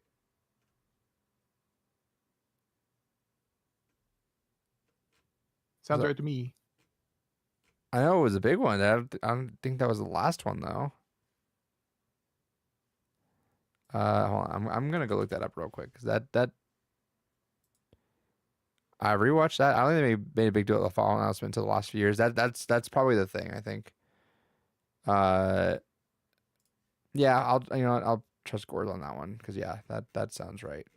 Because yeah, looking at these is kind of crazy. 2017 Metro Exodus. Funny enough, 2017, 2016 was Metroid or Mass Effect Andromeda. And 2015 was The Walking Dead Michonne. Forgot all about that. I did too. Yeah. So the final announcement, yeah, that was I guess a more recent one. Let's see. It's very intriguing to go back to see many games didn't release or some were horrible, like Fade to Silence. For example, right before the Matrix reveal, Arc Raiders was revealed back when it was a looter shooter. From what I gathered, usually the final reveal isn't the biggest reveal. Those are usually the first or close to the beginning, such as the Xbox Series X being revealed first during 2018. That's true. Actually. Usually one of the bigger announcements is usually one of the first ones.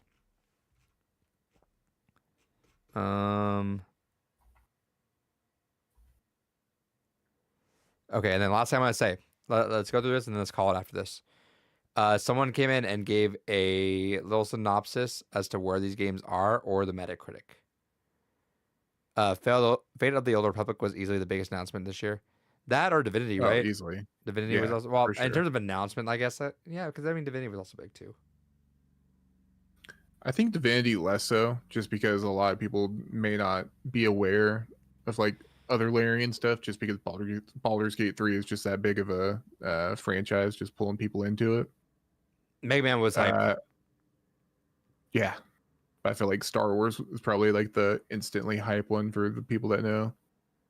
For the people that truly know, Kells, the ones that know game, it's all Control, baby. The real. All right, so they gave a little synopsis to what happened or Metacritic. So 2015, The Walking Dead Michonne got a 72 on OpenCritic, 76 on Steam. Never got a second season, and OG Telltale ended up closing up 3 years later. Coincidence? I think not. 2016, Mass Effect Andromeda, 72 on OpenCritic, 73 on Steam. Got shit on at release by the internet. Control's hype, but I'm not 100% interested in the brother's story right now. I think, not saying it spoils anything about Alan Wake 2 at all, but I think when you start seeing the pieces fall together through Alan Wake 2 and where that leaves breadcrumbs for where Control is going to go, I think you'll kind of see. Because I'm also not like dying to hear more about the brothers, but it's just cool to see the Remedyverse really falling into place now. And like I said, that's not spoiling anything at all, promise. It's just you can tell that Remedy has an idea of what's happening now, and that's what makes me so excited for Control. Like, I was all in on Control, loved the AWE DLC and everything too. But Alan Wake 2 is what really sold me on what Remedy is doing from here on out, except for Firebreak. From here on out, what we've been doing. Play Control 3 times. I need to play it a second time, brother. I know. I'm dying for that second time, brother. Bro's dedicated. But that's fair. Yeah, like I'm not still sold on the brothers, but man, Alan Wake 2 just makes me want to go back to Control big time. Metro Exodus, 83 on OpenCritic, 87 on Steam. Game had no cultural impact despite being good, and since then the series has only seen a VR game release. What happened here? Okay. Yeah, so no, Joker and Smash was not actually the final one. I guess the final one was Dead by Daylight DLC. Hell yeah. Not any better. And Dead by Daylight's DLC for a 2.5-year-old game. Fast and Furious Crossroads, 38 on OpenCritic, and product sales of the game ended April 2022 when on the systems when it got delisted. So it lasted 3 years. Mass Effect, been 5 years, only gotten some vague teasers since. Matrix Awaken tech demo, Matrix 4 trailer, and then I like how they just said a tech demo and a movie trailer. FF16 release date trailer, 87 on OpenCritic, 80% on Steam. Heard people complain about it for various reasons, but compared to everything else in the list, on the list, it is at the top. Okay. Monster Hunter Wilds, 89 on OpenCritic, 67 on Steam. Got lambasted by people by how it runs, and sales have ground to a halt following its release and having no legs. Intergalactic, no sign of the game since. And High Guard coming out this year, but no one's heard of it since Game Awards. What about Okami? What the fuck? It wasn't last. Okami was the last one. No. Was it not? Intergalactic was. I could have swore Okami was the last one. No, I mean, he made Phil like it for a second because he was about to cry. Fucking bitch.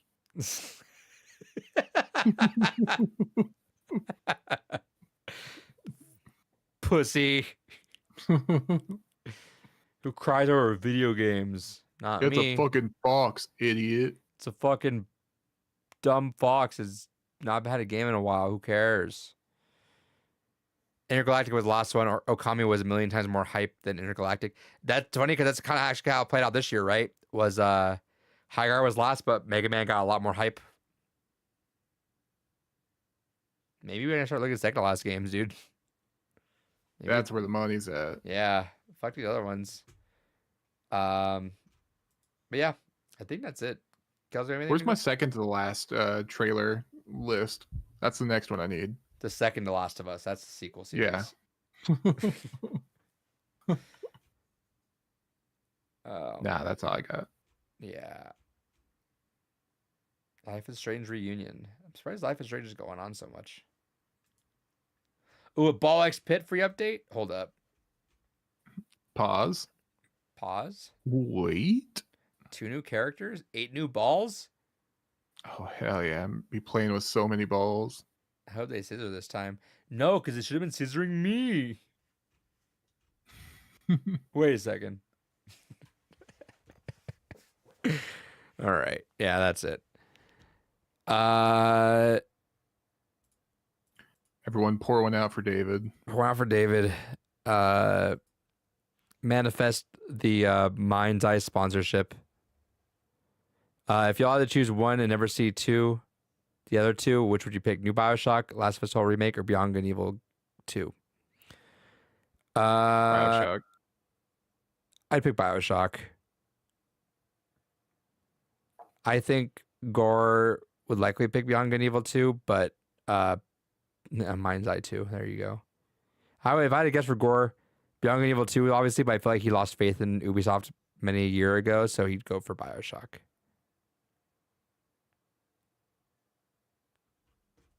Ubisoft can do no wrong. I'll say it.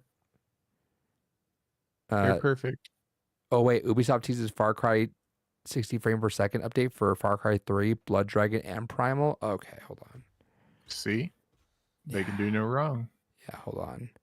That's kind of hype. That's kind of sick. Multiple Echo the Dolphin games officially in development.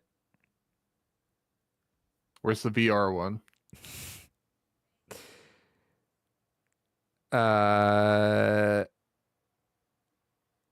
Ubisoft sucks, so I'll probably pick BioShock, but Judas is looking like BioShock, so yeah, okay, hold on. This 14-year-old game is 60 frames per second. Hell yeah, dude. That's what I'm saying. Maybe it was all wrong. Maybe we were all wrong about Anthem.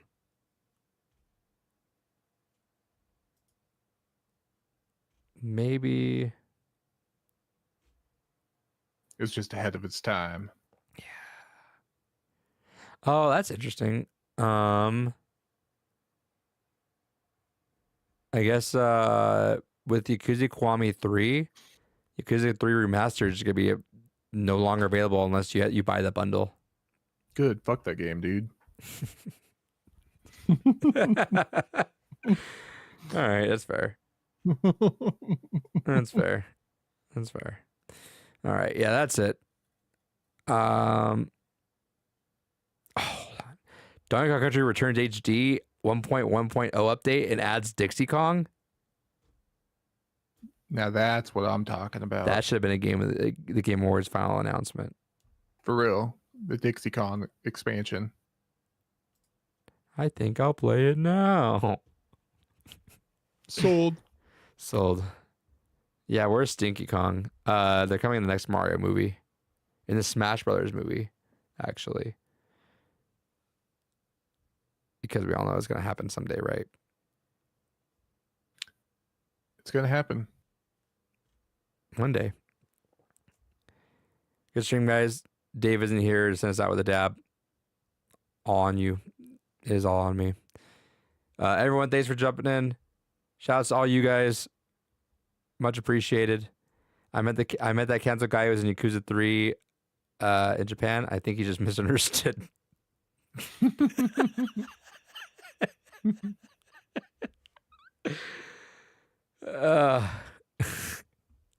He's real chill, I promise. I think he's just a misunderstood guy, guys. Come on. Stop being so critical. That's fucked up. It's fucked up, y'all. I'll end it on that. You met Kevin Spacey? He's in Japan right now. All right. Fucking hell. Japanese Kevin Spacey. That's crazy. Fuck. All right. I'm tired. Everyone have a good night. Much love. See it. Thanks. See ya. Good seeing everyone. See ya. You guys all take care. Until next time. Next Tuesday.